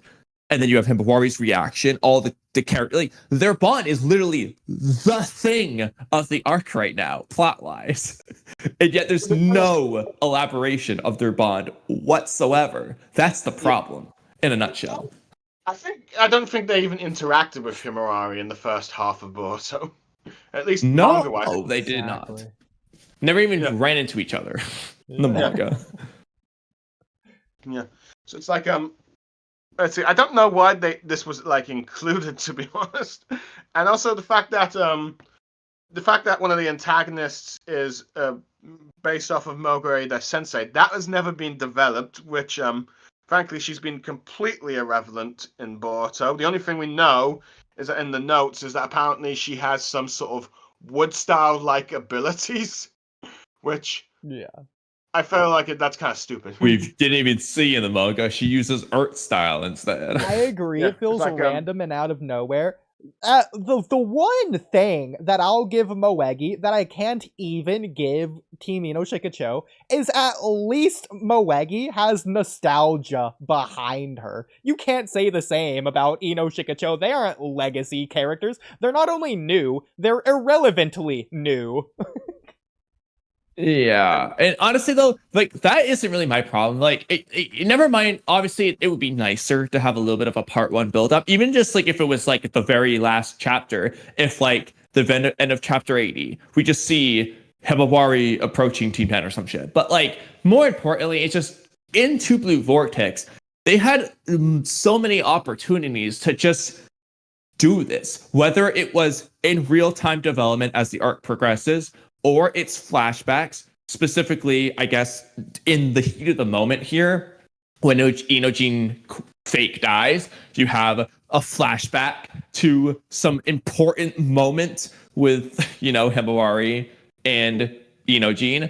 When Chocho is thinking about pancakes, they could have done a flashback to some essential moment with Chocho and Himawari. Granted, I think that they should do more than this anyway, but the thing that honestly pisses me off the most about this is the whole thing you just mentioned about Team 10 confronting Himawari. I feel like that could have worked, especially when in the last chapters. Like in the last chapter, everyone thinks Boruto killed Naruto and Hinata. So it's like, in a sense, you could say she thinks she's lost both her parents. So you could have had them sort of like confronting her and saying, "It'll be all right. We'll be here for you," or something. That could have worked in that context to build up whatever they were going to do with like Blue Vortex, but I suppose that's just a general problem I have with the whole supposedly Naruto being dead thing, is the fact that you have no reactions from any of the characters that should be having reactions to Naruto dying. Or they skipped over at the end of part one. Like, this was one of our big complaints. They just, nobody reacted to anything. But real quick about Himawari, here's another thing. I know, no offense to Mello is someone who would say, well, Himawari just lost her family. Of course she's lonely, so maybe it's because Team Shikacho, became her family. That can't work. The problem is we haven't seen Himawari struggle with that idea. And in fact, we've seen quite the opposite.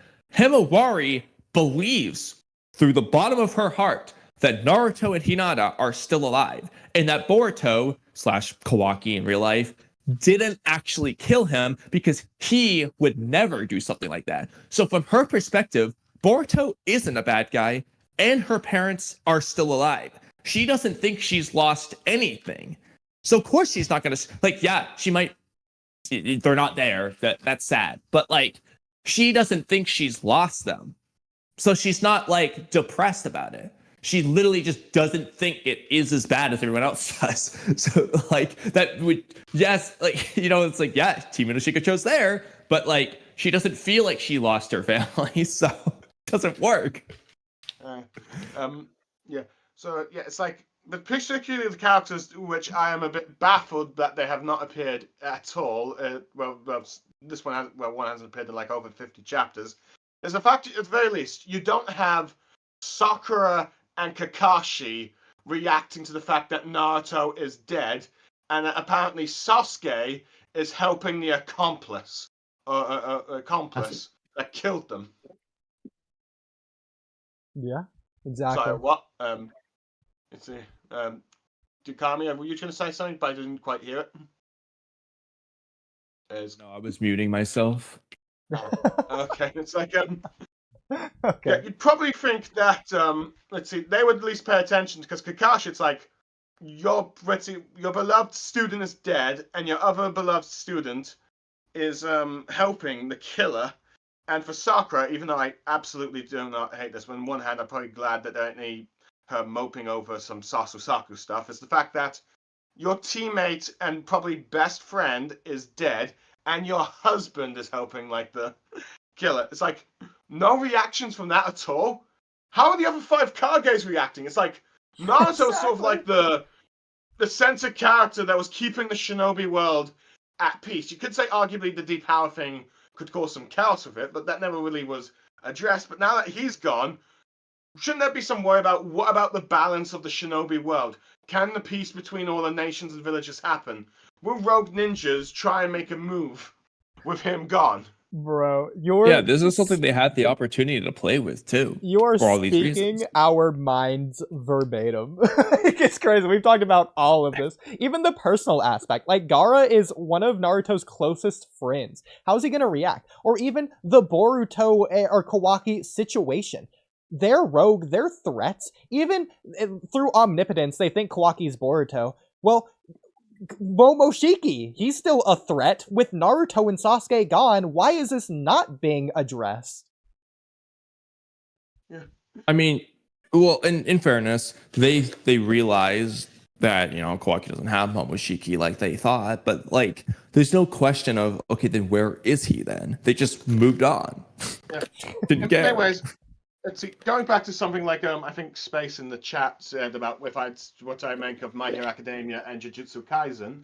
Well, I don't know Jujutsu Kaisen. I would say, Britzy, one thing that both of those mangas, I do know bits and pieces of their stories. My Hero I know full well because I've read it.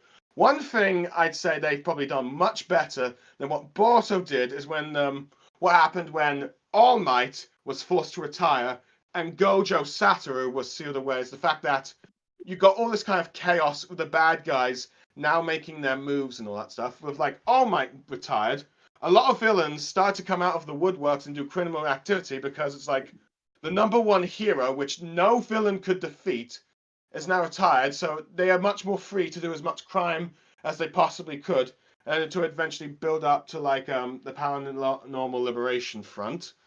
And with, from my understanding with Jujutsu Kaisen, with Gojo sealed away, all of the bad guys that were there started to make their plans to move once they realized that he was no longer a threat to them, or prepare for possibly him returning. For the case of Sukin, I believe, with where he was playing with Megami to eventually confront Gojo with. So, anyways, those two mangas has done much better than what Boruto has done with like Naruto's absence. Exactly, yeah. Well, the other aspect about this that annoys me is, you know, everyone likes to say, oh, well, you gotta read the novels, you gotta watch the anime, blah, blah, blah.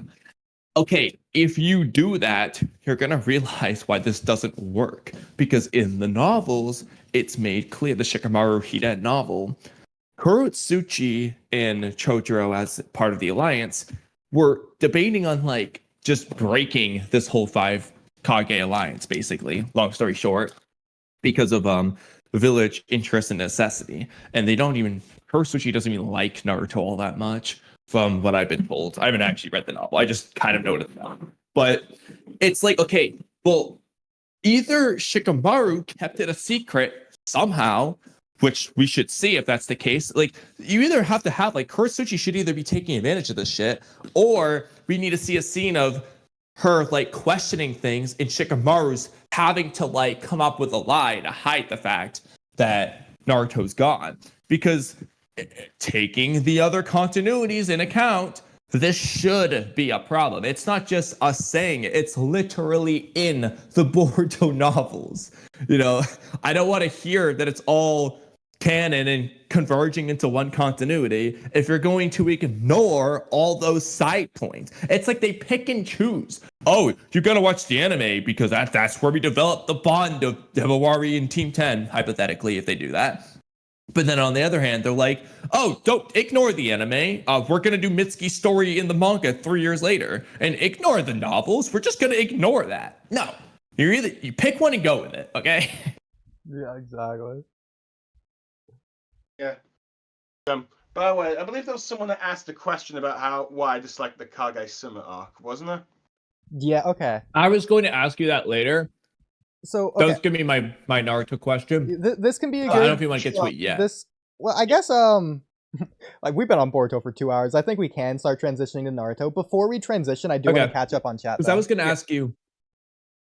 Okay, yeah, sure. real quick, I'll be back in a sec. I just need to do something quickly, and sure. That's fine. Yeah, that should give you a chance to go to the chat. Okay.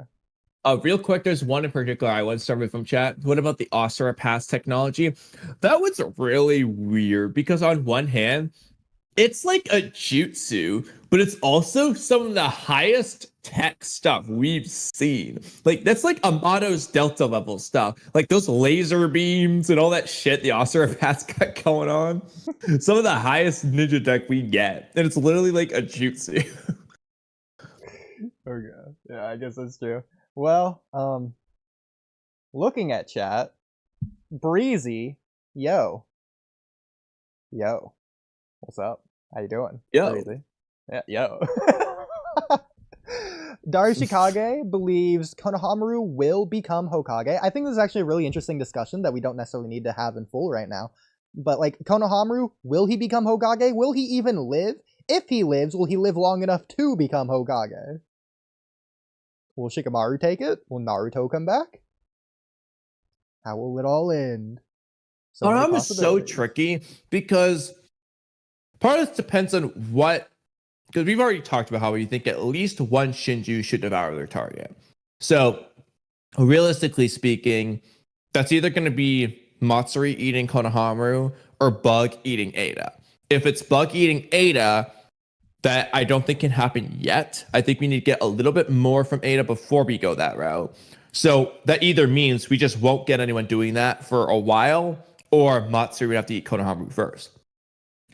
Granted, I guess if Matsuri eats Konohamaru and he just stays alive like Sasuke, then I guess it wouldn't necessarily matter. But then it makes him less deserving of the Hokage title. If Bro's literally just out of the series for the next half of the series again, why are we giving him Hokage at that point? So I want Konohamaru to be Hokage because, you know, that the guy in Naruto, you know, Naruto's rival / student who was following Naruto's footsteps, and especially in Shippuden, like, he does make some great strides. And it's like, I want to root for him based off my Naruto nostalgia, if you want to call it. But then from Boruto's perspective, I'm just like, I'm not seeing anything that makes me say that man needs to be Hokage. It's not because he's weak. He's a fine Jonin, but it's just like, it's like Asuma. Yeah, great Jonin. You know, probably get a high ass bounty. But am I looking at you saying like, this is who I need to be Hokage? This is who abundantly deserves to be Hokage? Not really, because they just haven't given. It's not that they haven't given me enough. It's that they haven't given me anything for Konohamaru. Really, it's just.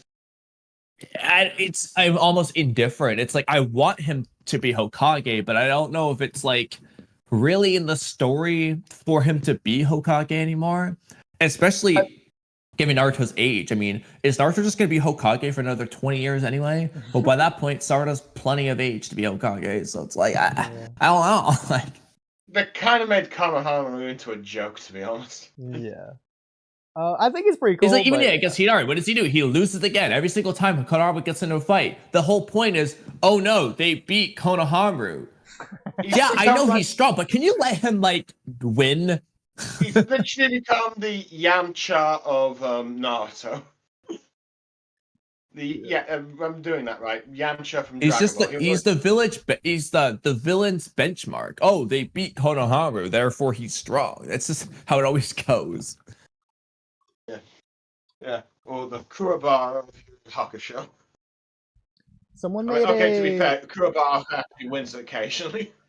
Someone made a Konohamaru win and loss chart. I can't find it right now, but it's kind of funny. He just has like 10 wins in a row, followed by like 10 losses in a row.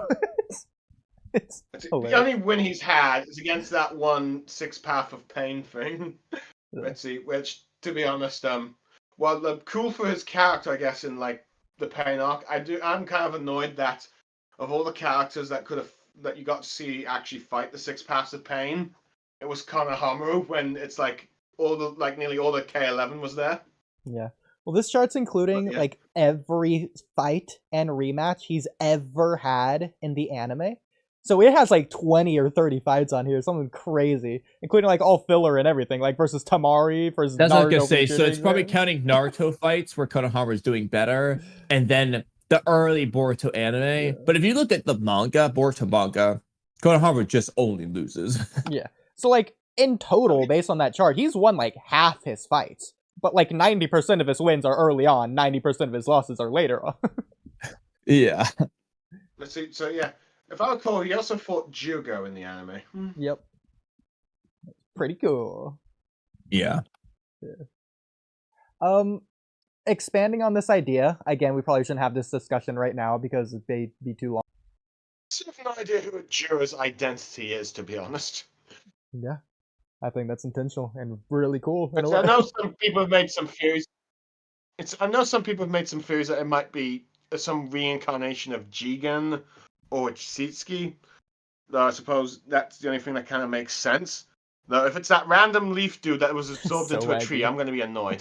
It's not so eggy. Bro, it's so can't good be. if it's gonna be so. I will send you a like 10 to 15, 20-minute video on why Soegi would be brilliant to be Jura, okay? Just you wait. Yeah. I think the karma will be related to the Uzumaki later on down the line. Thoughts? No, that's interesting because I remember there was like a thing. I don't remember where it came from.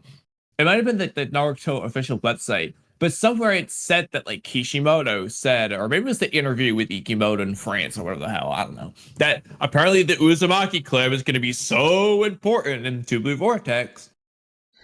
Well, to be honest, the whole last time the whole karma Uzumaki plotline thing was ever connected about was when you had Sadara asking, let's see, her mother about the whole seal, and she said it goes back down to the Sage of Six Paths, and that it was something that came from her master and also from the Uzumaki clan. And you're gonna have Boruto and his team go ask Tsunade, but then suddenly Jigen appeared and then fought Naruto and then sealed him up, and then they went back. So you tease Tsunade and Sakura having a bit of involvement with that seal, only for it to sort of like not happen. It was completely Yeah, they dropped. just forgot. Like they never went and actually asked Tsunade, and Mitsuki never went and asked Orochimaru. Now, granted, given the current context of Boruto and Kashikoji and Orochimaru's hideout, Mitsuki is the one who actually gave the most information, saying like, "Hey, my parents said this and that." So Orochimaru probably knows a decent amount, and Boruto could have asked Orochimaru, but it's like, why didn't they ask at any point? For example, like they get back from the Kawaki arc, even if because Boruto and Kawaki are under surveillance, even if they don't go, that doesn't mean Sarada and Mitsuki couldn't have asked Tsunade. Like Boruto didn't need to be there just to ask Tsunade about the Byakugan seal, or Mitsuki could have just gone to Orochimaru's house. Like, bro has done this in the anime. He literally talks to Orochimaru on his snake phone thing that he's got going on in like every other scene. So there's no reason why he couldn't have asked Orochimaru about it. In the novels, Orochimaru watches Mitsuki train. It's just like, there's no reason why they couldn't have asked in the code arc. Mitsuki and Sarada especially aren't even involved in the code action. They don't even know about any of it. So they literally, the perfect reason for them to not be there could have been because they were busy learning about the Karma Seal, which would be in parallel to code revealing some things about the Karma Seal. Like, it's so easy to do this. And integral moving forward to the prophecy arc in 2 Blue Vortex, what we need right now to know more about the Karma Seal. Even, like, regardless of needing to know about it right now, the Karma Seal as it is right now doesn't make sense because of what they do with it in the code arc moving forwards.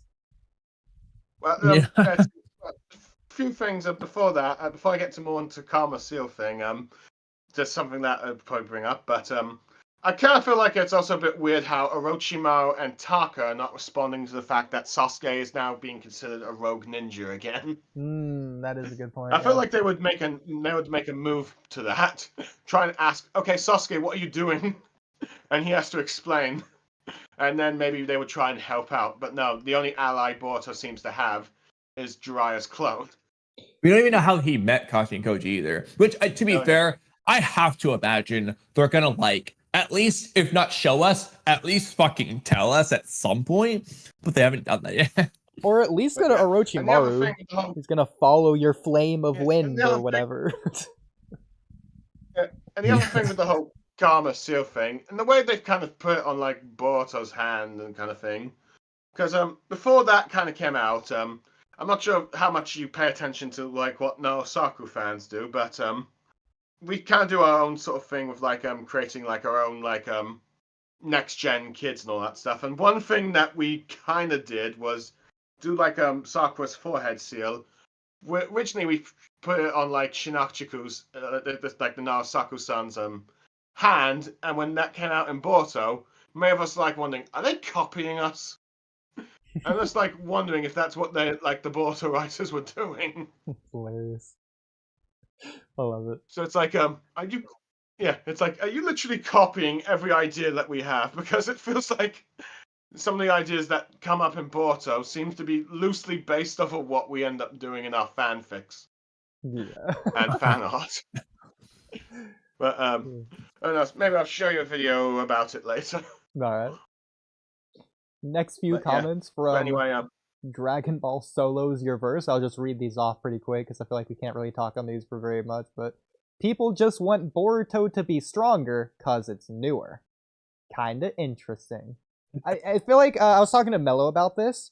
People lean into the power scaling perspective way too much. Like, people think it's good because Boruto is portrayed as strong, when that has nothing to do with the narrative at all. It's crazy. And if anything, if he's portrayed as too strong, then you're making it harder to find where his flaws will be. Now, that isn't to say an extremely OP character can't just have a character flaw, but you gotta present the character flaw at some point. The biggest example you can think of is, like, arguably, at least in terms of anime and manga, is Saitama from One Punch Man. Exactly. He is so strong that he ends up beating most of the enemies in one punch, but as a result of that, he can never have the thrill of a fight. Yeah.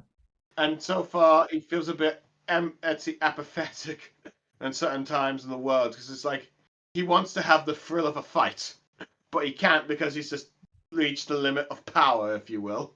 Yeah, and they do a great job in many with ways, that too, expanding on the side characters and everything. Yeah. Oh yeah, and so it's like you've mostly got like all the side characters around One Punch Man reacting to Saitama and like the dangers of the world, but Saitama's just like, what's for dinner tonight or something. Yeah. It's just that kind of casual kind of thing there. But yeah. But Boruto, I think the biggest problem is that I think he's become too strong too soon at the beginning of Boruto, is that there's no threat to him. It feels like none of the villains are actually a threat to him. Now granted, I know that there were some arguments that Naruto was too weak at the beginning of part 2. And I can probably sometimes agree with that, because it feels like he should have had probably a bit of a better skill set. But it's like Naruto, in some ways, you could argue, is sort of like the extreme on one end, where he probably should have had more skills at the beginning of part 2, while at Boruto, at the beginning of part 2 of his series, is that he's so OP, it's like, is anyone actually a threat to him? Exactly. Going in line with that, he also says, Momoshiki legit struggled with the random Kage. I wouldn't say he legit struggled. Even if you want to say he struggled, he was like playing around struggling, kind of in the same way that Jigen was with Naruto and Sasuke. I would say Momoshiki was easily above them, but even if like he was struggling, that's fine. It's the 4 Kage, the people who should be the strongest people in the world, okay? It's basically the world's battle power coming together as one alliance unit, whatever you want to say, to fight Momoshiki, the singular entities. Like, I feel like it's fine either way. Yeah. Well, granted, I always felt a bit weird with, like, because it's like, maybe a small problem, I guess, Kishimoto set up. It's like, oh, because I always had this impression that Otsutsuki and Shinju and Ten Tails things can only really be damaged by strong taijutsu and Sage Chakra. And none of the Kages really have that. Yeah. Yeah, so part of that is a misunderstanding. No, it's the Truth Seeker orbs could only be damaged by nature energy attacks. The Momoshiki is not using Truth Seeker orbs. Okay. So you can hit him with whatever. Okay, so that clears. Okay, that clears. And then like Madara could regenerate. So like you had to like either seal him or maybe completely eviscerate him. In theory, if he's turned to dust, you know, that might work. We don't actually know what would happen for sure. But Momoshiki hasn't displayed, I don't care what you say, Oodie, Momoshiki never displayed his regeneration, so he was easier to damage. So there's certain hacks things going on there. But yeah, with Momoshiki, the big thing was he would absorb jutsu. So that's why you didn't want to use it, because he would absorb it and send it back at you even stronger than before. Yeah. I don't know if you've seen the Rock Lee spinoff at all, but in the final... Oh, you have? Yeah, I've read Okay. it. Perfect. In the final episode, where Rock Lee fights Sasuke, the reason Rock Lee has to fight him is because Sasuke can absorb jutsu or whatever. And so it's like the same situation to where only taijutsu is going to work against him, which is why they use the taijutsu experts to fight against Sasuke. In this case, they're doing the same exact thing, but against Momoshiki. Okay.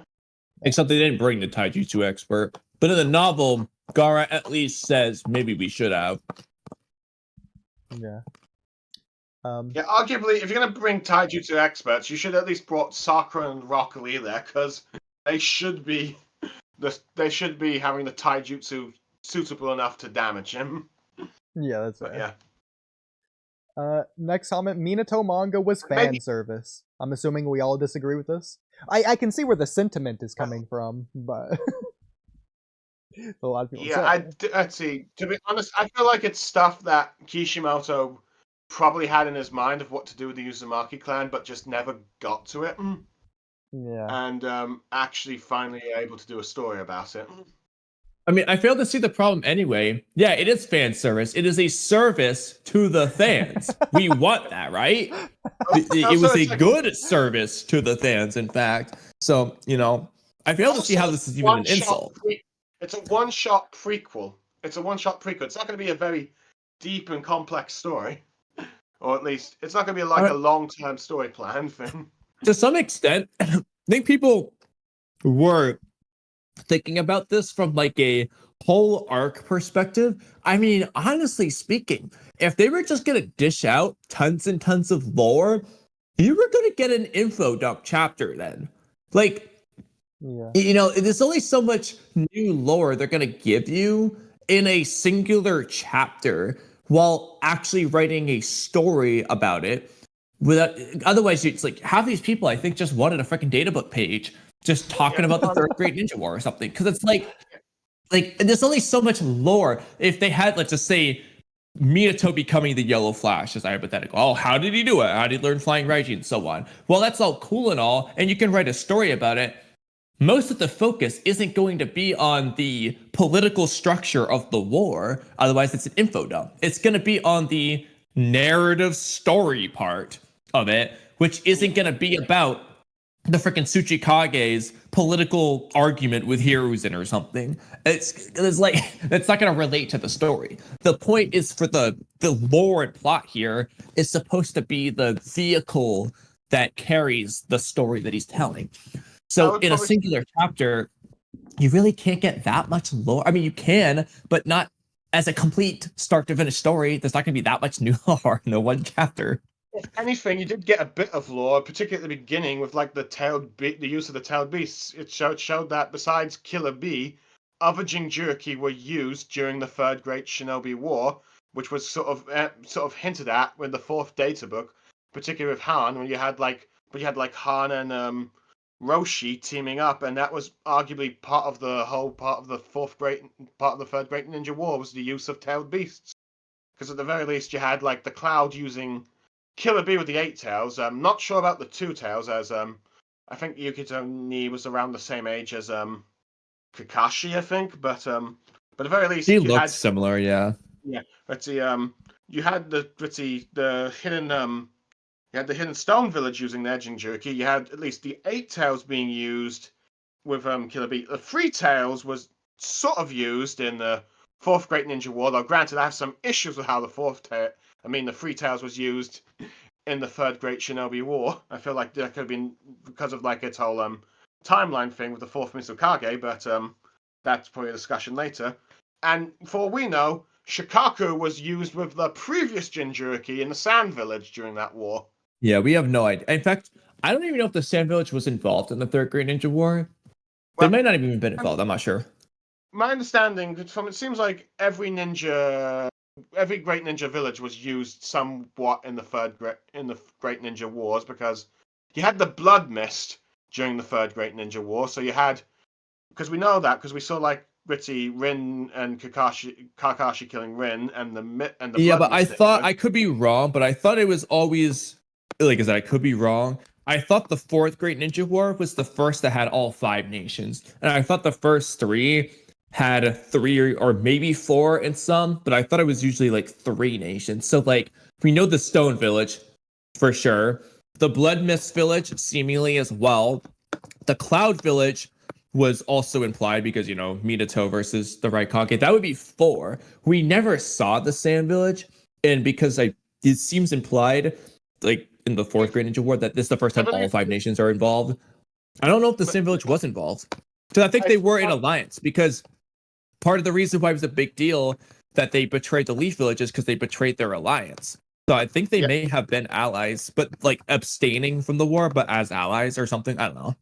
Well, I think, well, to be fair, let's see, I believe, from what I recall from the Rainin village's history, is that their village was a battleground between the Stone, Sand, and Leaf village.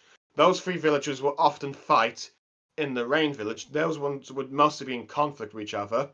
But I think there's also been cases where you've seen, like, the Leaf village being in conflict with also the Mist village and Cloud village during those periods of time of war, because we know Minato fought against the Raikage and Killer Bee during the Third Great Ninja War, and I think Kizume was a part of the Third Great Ninja War. I think I could be wrong, but I do know that the Blood Mist was also. We do know that Blood Mist was also involved because, well, they had that plan to use the Three Tails to try and destroy the Leaf Village. At the very least, I think the main bit of the conflict of the Third Great Ninja War was mostly between the Leaf and the Stone, but there was involvement with the other 5 nations.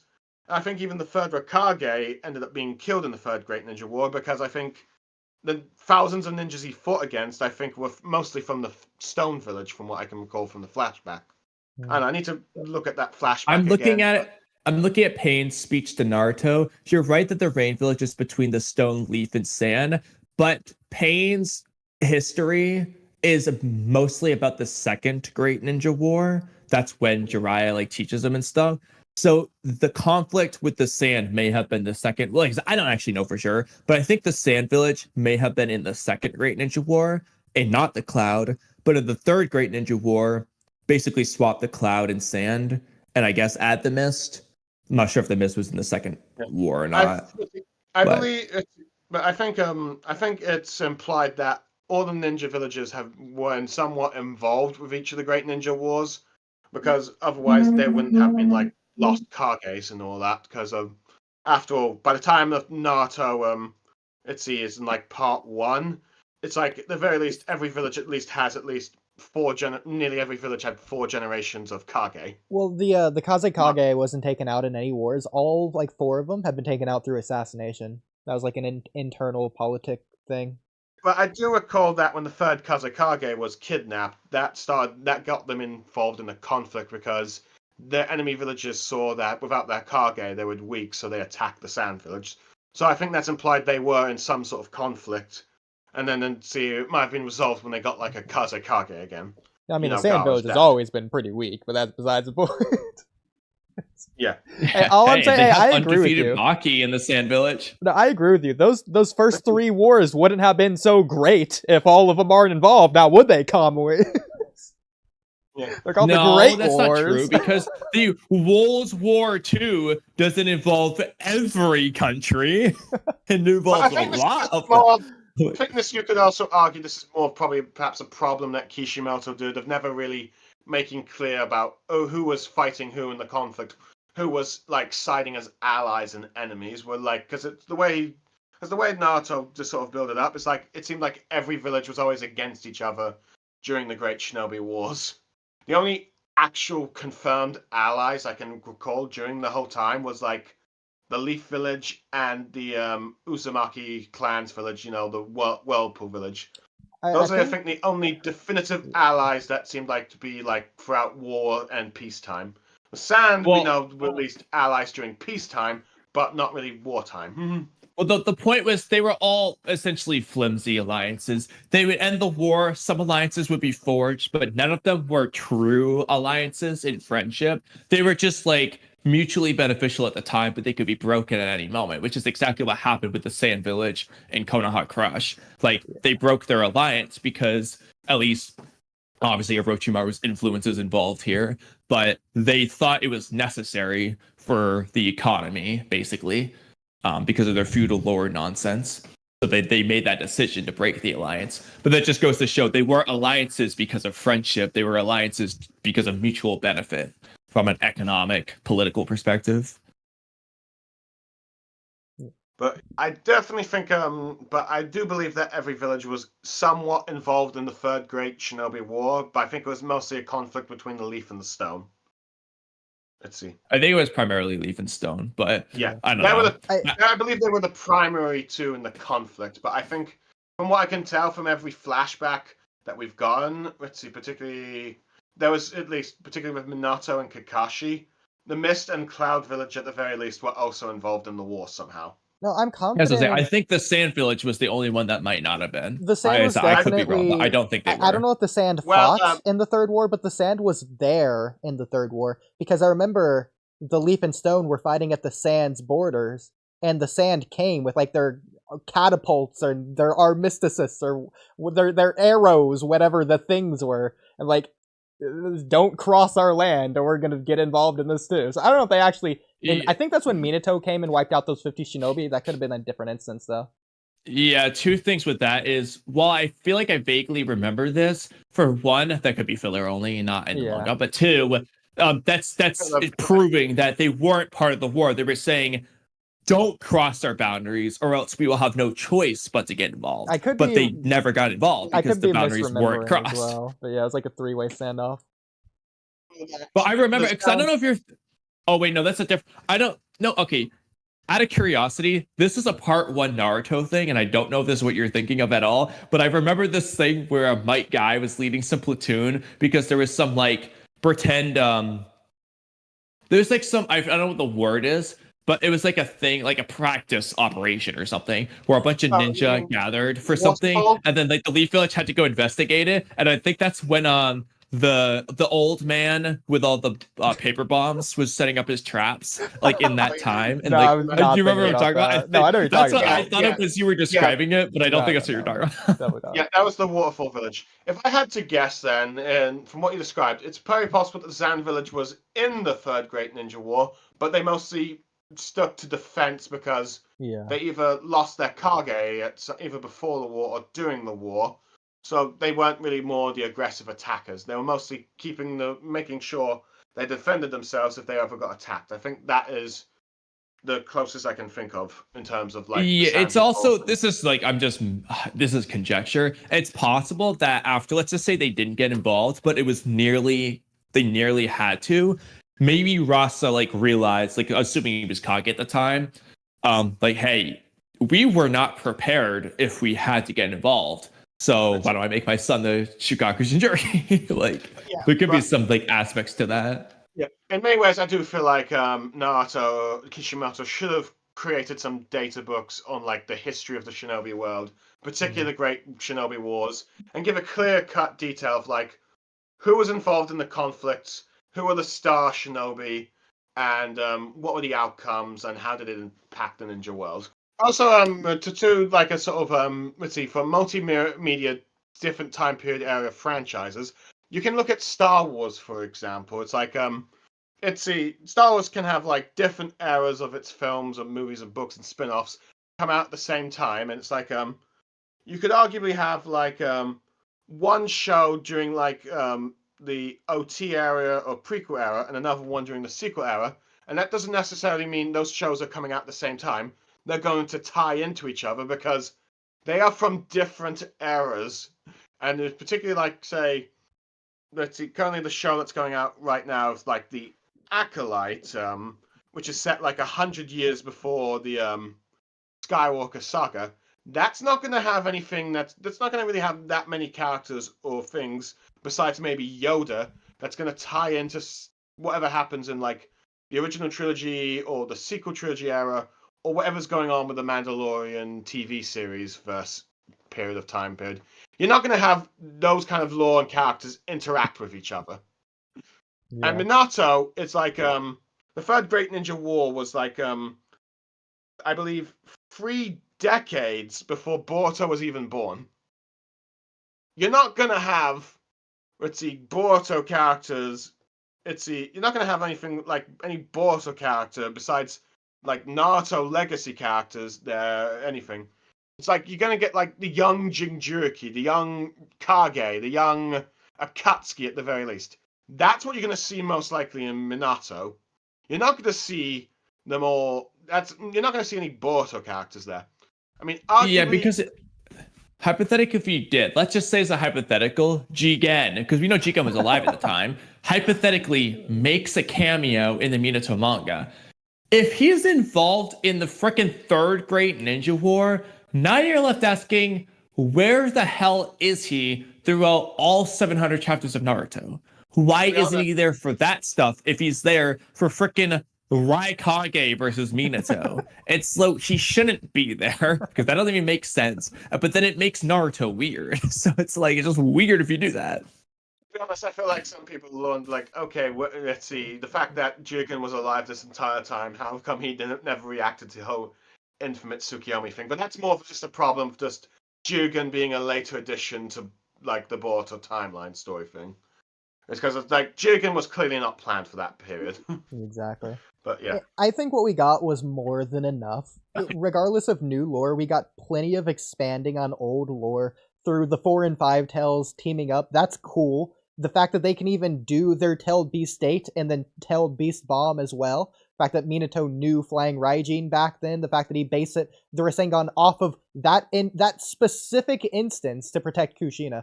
And that's not just the story, that's lore. Like, that's all new. We even got, like, Kid, Obito, and Kakashi cameos in this. Like, we got plenty there besides the story. Also, I forgot to mention this earlier, but, like, we also got quite a bit of lore about Kushina's, like, situation.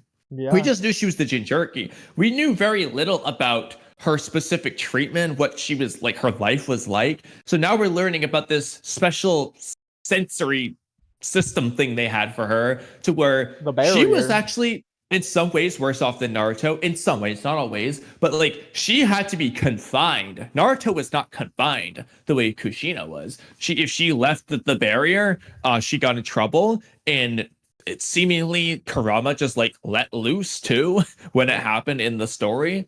So it's like we got this new information. We got new information on like the type of seal Kushina has in its indirect way, but from what we can tell, Kushina's seal is essentially her adamantine chains. Like it's almost looks like her own seal, the kind of like Mito. Like they sealed Kurama themselves, unlike Minato's situation with Naruto, which is a completely different type of seal. So each has its pros and cons, and as the result of that, we're learning more about the Uzumaki's sealing abilities because we're seeing how Kushina did it, how well it worked on Kurama, or how well it didn't work on Kurama.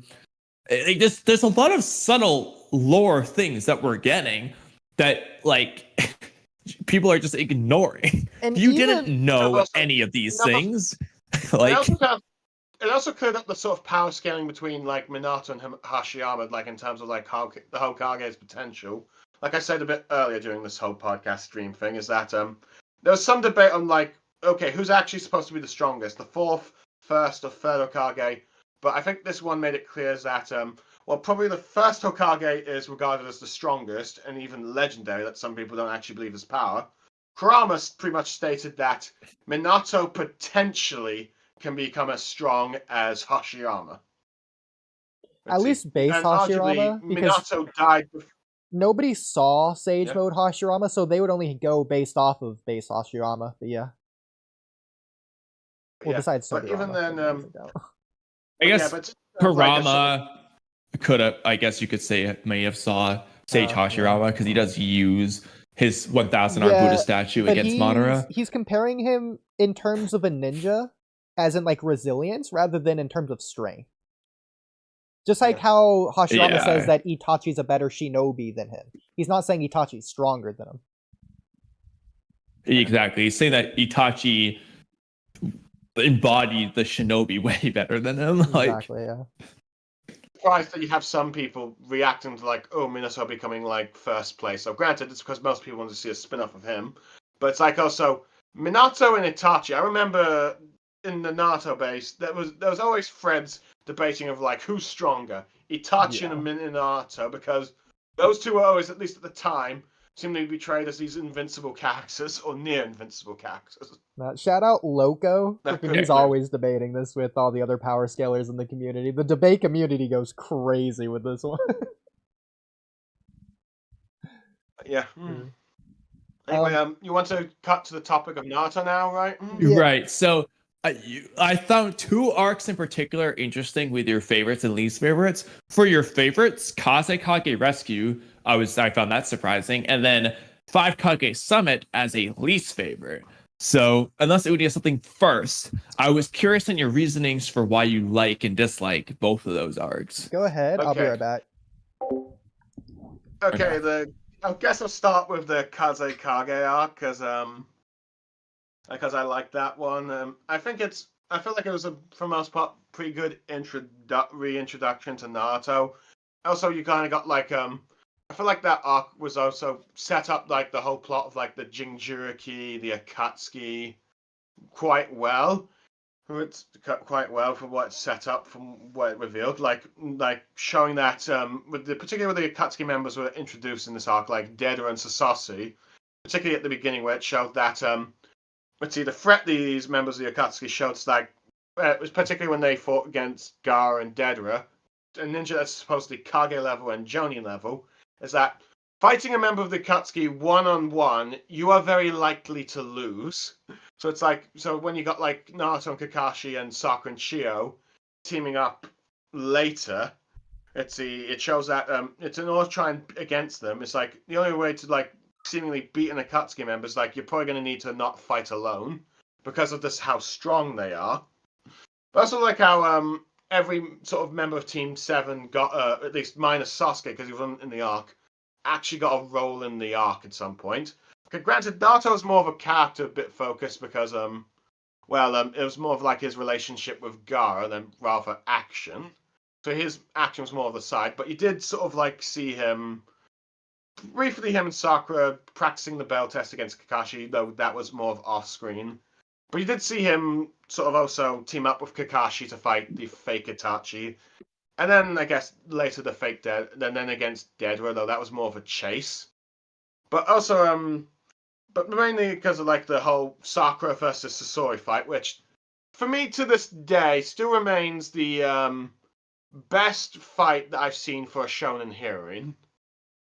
Because I like a main female shonen character, because it's like I feel like probably also you could argue there's better written female shonen characters than Sakura. I still feel like she's had like the best singular sort of, well, granted she's teamed up with Chio in that, but like the singular fight. Well, I mean, Chio is a female. So. But it's like a team up with females. But yeah, because I don't think I've ever really seen a mangaka writer cat, let's see, a full on big solo fight for their female heroine in terms of the length that the Sakura versus Sasori fight was, because that was like in 2 volumes for the most part. It's like I don't think I've seen any other manga do that. Maybe the closest was like with Bleach when you had Rukia fighting like that Espada that took the form of her former superior lieutenant Kai Shiba. I think Bleach fans might understand that. But I just feel like that fight was just very well done, and it's like also just like all the things you could do with like puppets, like let's see, using like one finger for each puppet with like Chio with the 10 puppets. How you could let's see how Sasori could modify let's see how he could modify human bodies into actual puppets, and then using their abilities, like with the third Kazekage, and then of course modifying your own body to become a puppet thing. Arguably the closest thing you got to like a sort of pre-cyborg robot thing, I guess you could argue, but with puppets. And also then able to like let's see, with your modifying how you do with your own puppet body, able to control like 100 puppets. So I think like everything you could do with puppet ninjutsu was kind of done in that arc. So there was that. So there was mostly stuff like that, and also you getting like the lore of the Jinchuriki, and also Sakura showing a bit of her medical ninjutsu skills. But also I think you also had some brief stuff with like teasers with like Kisame and Itachi with like how only 30% of their chakra was like used to create those fake ones, and they had in their respective battle against Team Kakashi and Team Guy, which I do like how you got like Team Guy doing some bits of action. And I think arguably you actually see Ten using an exploding grenade against Kisame or the fake Kisame. So arguably most of their action ended up being off screen unless you go to the anime when they fought their fake counterparts. But I felt like Kishimoto handled each of the Katsuki members there, and for the majority of the main cast and side cast with Team Guy, the only exception I could say is that Tamari didn't really do anything in that arc. But other than that, I felt like every character was used quite well in that first arc. It was like a very good reintroduction.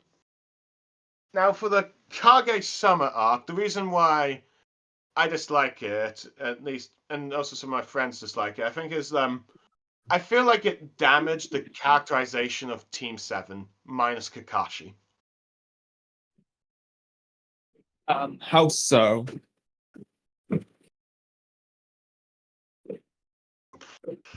I guess let's see, for many people, I think, let's see, granted, my friend Lucky Chi would describe this better than me, but the biggest issue, I think, was mostly how Naruto responded to, like, Sasuke becoming a member of the Akatsuki. And it's like, how, okay, let's see, yeah, it makes sense you try to make, try to go to the lengths of asking for Kage not to, like, kill Sasuke, but I feel like also, let's see, I guess kind of looked kind of pathetic with the whole bowing his head thing, and then later when he learned how, let's see, how everyone in the Leaf Village was now got plans to try and kill Sasuke thing, and after the talk with Gaara, he just sort of hyperventilates and sort of like collapses. I feel like that was kind of like a weak character moment. Sasuke, I feel, went too psycho too quickly. It's like, let's see. Okay, I mean, there was some hints that he was going to go this way in the Pain arc with like, he wanted to kill everyone in the village, but I feel like he too quickly abandoned his comrades in Taka, particularly Jugo and Sugetsu, first before, let's see, before he got confirmation about the truth about Itachi from Danzo. And I feel like, let's see, he seemed to be going quite bloodthirsty much quicker than I feel like he should have when he killed those samurai. And for Sakura, I think, let's see, the whole, the whole love confession thing, I know everyone, I don't think she was fully lying about that, to be honest, about what she was feeling for Naruto, but that's a discussion for another day. But the biggest, I think the biggest problem for me is the fact that it feels like she's been reduced even worse to what was like the fangirl self in like I guess part 1, where okay, now I don't expect her to like kill Sasuke or actually kill Sasuke like stuff, but I feel like she should have at least been able to like fight Sasuke for a bit and not become completely helpless in that situation.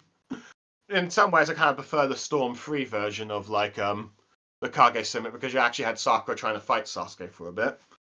So that's arguably one other aspect that I dislike of the Kage Summit arc, and also I kind of feel like some of the lore bits of like the the Tailed Beasts, the Sage of Six Paths, and the Uchiha Senju conflict.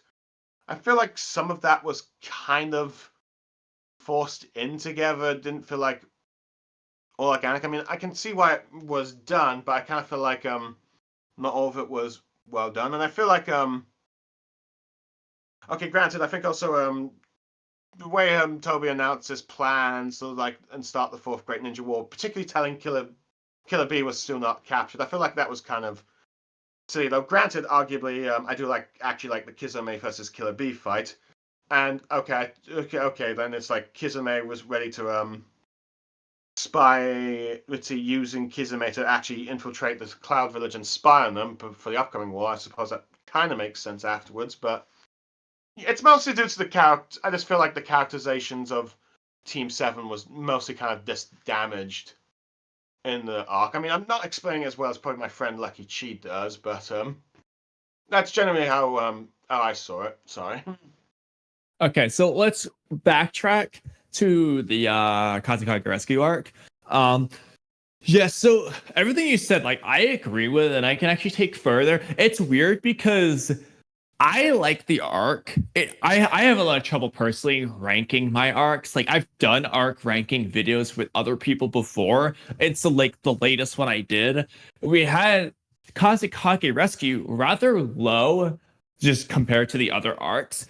It's so hard because, like, at a given day, I might think, that one's probably lower on my list. But, like, a lot of what you said, I completely agree with it because Datara, we go through, like, each character's dynamic. Datara, I think, was great for, like, giving us a good sense of the Akatsuki's power and just, like, the type of mental effect they have on people like Naruto. Because Datara was strong. He beats Guard. He does so intelligently and half-assedly because bro didn't even bring that much clay. He's over here like, oh yeah, I guess Sasori's right. Probably should have brought more clay. Oh well, as he like still outsmarts Gaara, defeats him. Then you see how he's pissing Naruto off. He's giving Naruto an actual reason to lose his mind, unlike Himawari's situation to Blue Vortex.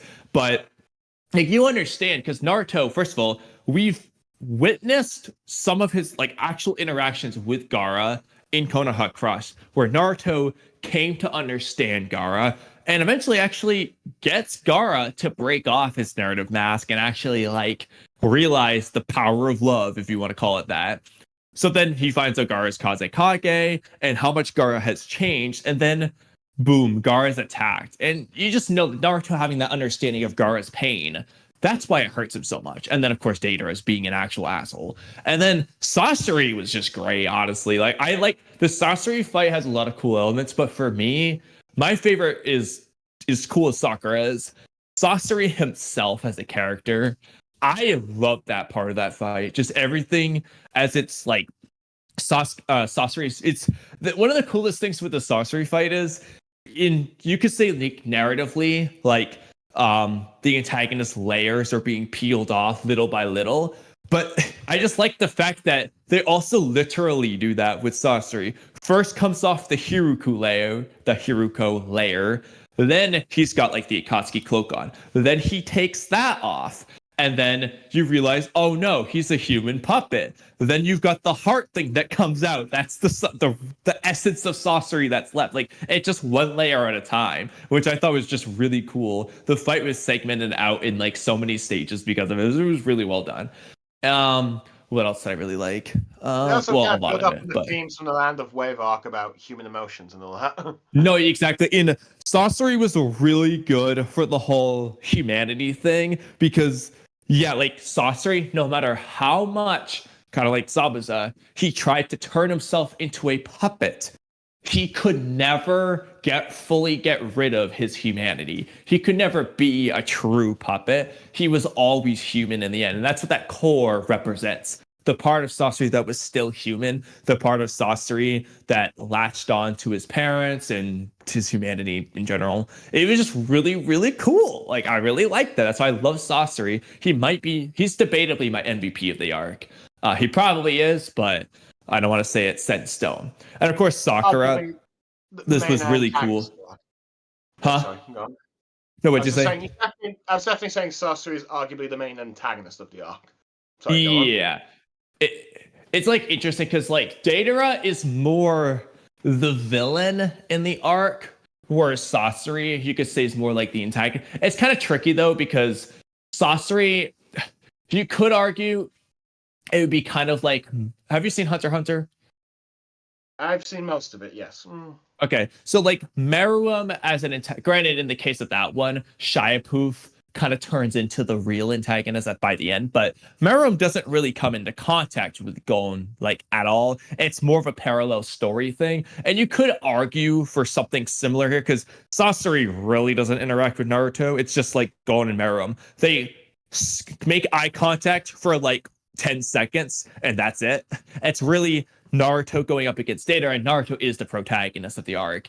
So, Data is really the one he comes in contact with, but Sasori is where you get that actual like character development with. But I have to like think about it from an arc structure, how I would phrase all that. So I'm not going to say anything definitively there, but at the very least, Sasori was my highlight story-wise. It was very good. And because of that, it's like I feel like I have to justify this arc going so high.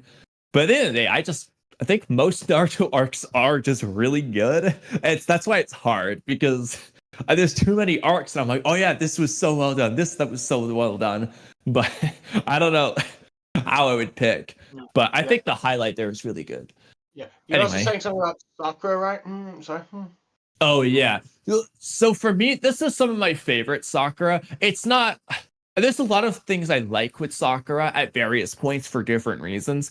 This one is like a feel-good aspect to Sakura. It's not like this is a good character moment, even though you might not like it type of thing. It's just like, you're just happy to see how much Sakura's grown. It's just like, you're like, damn, bro, like she's really come a long ways from where she left off at the end of part 1. And it's just very satisfying to see that, especially when it's put into a cool battle scenario, because this was very much Sakura and Chiyo. Obviously, Chiyo has all the puppet stuff, but Sakura comes in clutch in her own ways at various points by being the puppet that smashes the Iron Sand, by making the antidote that allows her to be immune to Sasori's poison, temporarily at least, for 2 doses or 3 doses, however many she had. But Sakura plays her part in her ways, and it works very well in tandem with Chiyo's skills. So it's just, and of course, Sasori's taking on both of them at the same time because he excels in his own ways, but it is very, very satisfying. It's arguably the only combination that can actually take him on. Chiyo, a puppeteer of experience, and to some extent knows what Sasori is like, and Sakura with like the abilities of Tsunade and medical ninjutsu, and the combat experience to try and the combat skills to break the puppets. Right. So, like, hypothetically, if Sakura and Kakashi swapped places here, it's like, how would these fights have gone? Obviously, in the Data end, I think they're screwed because they don't have any range. So, like, Kakashi really needed to be with Naruto for Data. But on the other hand, there are certain things Kakashi, this one gets really interesting because Kakashi doesn't have the attributes Sakura had, but he has other things that I do think could help. For example, a Chidori breaking a puppet seems pretty reasonable. Obviously, Kamui, granted that at that point in time, he has to like really charge it up, which I do think would be difficult against Sasori, but hypothetically, if he uses it, Kamui's going to be effective. Sasori doesn't really have a counter to that, but the problem is getting it off at that point. So I don't really know how that fight would go, because Kakashi should definitely be able to evade all of Sasori's attacks. He's not only faster than Sakura, he's got the Sharingan, so it's like, all right, I think this guy can evade these attacks. But I think let's see is whether or not Kakashi could withstand the third Kazekage puppet or not. I think that is generally where I think he would mostly struggle in the fight. That's interesting. Yeah, because it's really tricky, because like hypothetically, can his Chidori cut through the Iron Sand? Maybe, maybe not. We don't really know what it would look like. But granted, he can't just spam Chidori all over the place anyway, so he would have to mostly just dodge, I think. Yeah, so it'd be an interesting fight. Well, actually, I think it could, because isn't magnet style like related to Earth style? So wouldn't it still be weak? Well, so at least my theory is that yes, it would make sense because, well, first of all, I mean, it's literally just Earth. Like at the end of the day, the magnet style is just holding the Earth particles together. So I mean, it is in a sense Earth style, even though it's not. Yeah. So I feel like it should, and plus electricity, could that affect magnet style? I mean, there's probably a reasoning for like electromagnetic induction or some nonsense to make it like affect it. So I think it's reasonable. We just don't know for sure because it's never explicitly said that's why Sasuke's Chidori worked so well against Gaara. I think it makes perfect sense if that's why, but it's never said that's why. Well, I think the magnet style has also got wind release, so I'm not sure if the wind style would count as a Chidori. Yeah, that's the problem because with the wind element, counteract some of that benefit. So I don't know, but the Earth itself, like even if wind style's part of the magnet style holding the Earth together, at the end of the day, it is Earth. So like, the lightning benefit should still apply, but we don't know. Well, there's a lot of routes to go with this. It's like because Gaara's sand is considered the ultimate defense. Do you think that's because of the sand's durability, or because of what Gaara can do with the sand and how like speedy he can use it to defend himself, or like his mom defending him with it? What aspect of it is it in terms of defense? I guess. Yeah. Not to mention the Shukaku shield he used against Kibimaru that he never uses again. To be fair, Shukaku got extracted from him, so it might have been he lost it because of that. But no, that is true. Yeah, he did use it against Data.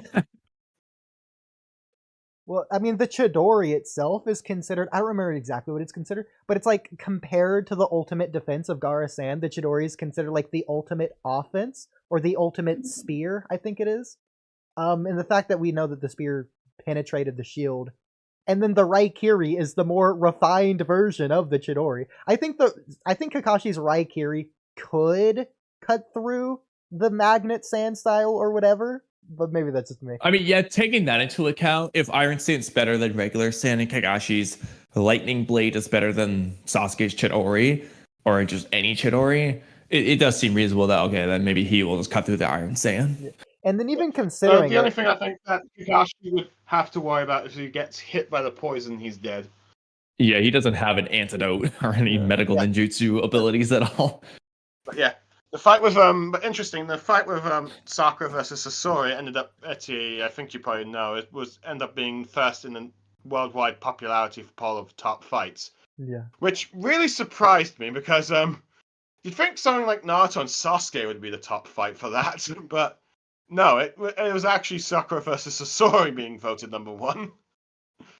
I think that baffled everyone. Well, that's entirely because of Sakura's fan base, which is the only reason I entirely get behind it, as wrong as it is. I mean, it's a beautiful fight. I think it's like the longest fight in Naruto to date, even. It's one of them. I mean, it depends, though, if you're counting, like, for example, Hiruzen and Orochimaru's tug of war. I think if you count that in, it's most definitely longer, but, like, on screen... in terms of panels, it's not, but like it technically lasts over probably more chapters. I don't know if that's true or not, but I think it might be. It could also be similar to the War Arc, where there's like multiple forms, like everyone versus Obito. When do you consider that as starting, quote unquote, and ending, quote unquote? There's multiple, like there's masked Obito, unmasked Obito, and then Jubito. It's the same with Dragon Ball, with the Namek saga fighting Frieza, how he's like 5 different transformations. All those are individual fights. So it's like same with Sasori. It's the puppet and then the non-puppet and then like the 100 puppets, even if you want to count that. The Kazekage. That's why I said puppet. Like I don't know if you were listening earlier, but I was talking about one of the most beautiful things they do with the Sasori fight is just as the layers of the character are being peeled off, the mask slowly coming off, they literally do it in terms of Sasori's design. First, he's in Hiruko, the most layered shell he's got, the outer shell, that comes off. Then you have Sasori with the Akatsuki cloak on, using the third Kazekage. Then he takes off the cloak, and now it's the puppet, and then it's the heart thing that comes out. Like, it's like one layer at a time. It was really cool. That is really good. But the whole... the fight was pretty popular and made me think that maybe Sakura might actually come first in the popularity poll before Minato was revealed to be the winner. But anyway, did you want to also respond to what I said about the Kage Summit arc as well, Kamui? Oh, that's right. Shit. Yes, but fuck. I'm gonna run out of time. Damn, I don't know what to do. I was planning on ending at 7. Well, like, shit, I'm assuming, and I'm sorry that I had to like go. It took longer than I thought. Some glass broke. I had to clean that up. So sorry for my absence. But we could do a part 2 to this as well if we need to, because we never got to the pain arc. I think, as long as that wasn't discussed when I was gone. So. True, yeah, I would like to talk pain arc stuff too, especially in relation to 2 Blue Vortex. It works as a good parallel for certain things, anyway. Okay. So So how much? So what do you want to try and wrap this up with, like before, or do you want to just briefly talk about the pain arc?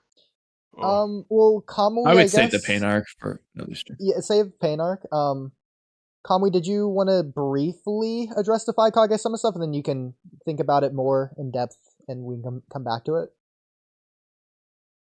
Either way, I don't know. I'm just trying to. Do you have any current thoughts on what he said? Just briefly reply. Oh, okay. You can hold stick on. to Sakura you go if you first. want. I didn't hear. I was cleaning glass. I guess I'll. Well, okay. While you think, I'll address the Sakura thing. So I think the problem with the Conan pain arc situation is currently Conan scenes don't drive the story forward. They're meaningless for the story. I get why they're there for the plot. It helps build that, but if you remove Conan scenes, you lose nothing in terms of the story. Because there's like an arbitrary amount of Leaf Village citizens there anyways, so it doesn't really matter. You just assume Pain just does it all himself, so that's fine. So what you need with the Pain Conan situation is you need her to be relevant, you need her to have a necessary reason to be there, something integral for the characters, not only for her, but for the other characters as well. So I think giving her this fight against Sakura and maybe the other girls would be perfect for that. Looking at other Sakura scenes, the Kakuzu thing, you don't need to do anything there, but I think, again, her relationship with Ino could especially be expanded on there in some really beautiful way. They're both fighting for their lives. Even if you want to say, like, a similar thing with Naruto, to where she's trying to catch up to Sasuke, too.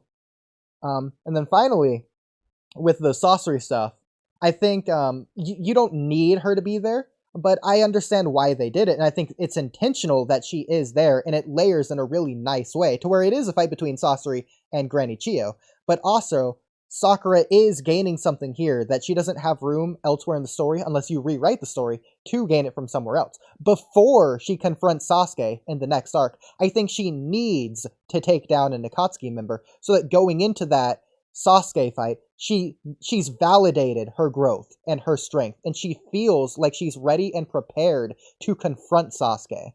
And all that's shambled when she actually finally sees Sasuke's eyes. And that moment there is so impactful because of what happened with Sasori. As well as the fact of the narrative angle of Sakura being the healing genius, Tsunade's disciple, who fought against Granny Chiyo, and now she's teaming up with Chiyo, the next generation, to take down Sasori from the previous generation with Chiyo. As poison experts. But yeah. There you go. Yeah, I agree with that. Yeah. From what I said with my criticisms of the Kage Summit arc was mostly I didn't really like the characterizations of Naruto and Sasuke. I felt like Naruto was kind of like was too begging to try and have Sasuke's life spared, and then hyperventilating when he found out everyone wanted to kill him. And Sasuke I felt became too bloodthirsty too quickly, and like abandoning his friends and too quickly with like Taka. And I mean, granted, it makes sense when he learns like the full-on truth from like Danzo afterwards, but it's just like stuff like that. And Sakura, I don't think she was fully lying on the whole love confession thing, but that's a discussion for another day. But I also feel like I would have liked it if she was able to at least stand up to Sasuke more, like maybe actually have a fight him for a bit before maybe not having the Ritzy not kill him at the end kind of thing. That's mostly the bit there. Not entirely sure I agree with tying every bit of the lore of the Sage Six Paths, Tailed Beasts, and Uchiha Senju conflict all into one go thing. That was another thing I had. And I'm not entirely sure I feel like what Naruto and Sasuke said would solve their conflict of we'll fight the next time we fight we'll both die kind of thing actually properly resolved that little thing and the answer Naruto was looking for. But that's just me. I mean, my friend Lucky Chi, I think, is much better explaining the dislike of the Kage Summit arc than me. Okay. But yeah. Yeah, that is a lot. So I understand the conundrum now, Kamui, of trying to respond to that, because that would take a long time. Honestly, I think for me personally, I'd rather just save that for part 2. It works well in tandem with the pain arc because there is a lot of overlap. They are subsequent arcs, and a lot of Naruto's actions are direct results of the pain arc anyway. So I think it kind of works to talk about them in tandem.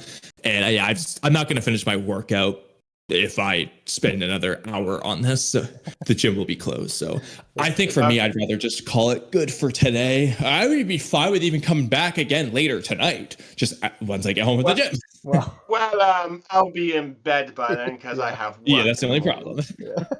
But if we arrange to have like a part 2 of this, I can see if I can try and get my friend in to talk of some of the stuff that sounds he might great. say about the Kage Summit arc. Yeah, since you said that he would explain it from his own perspective as well, I think that'd be great.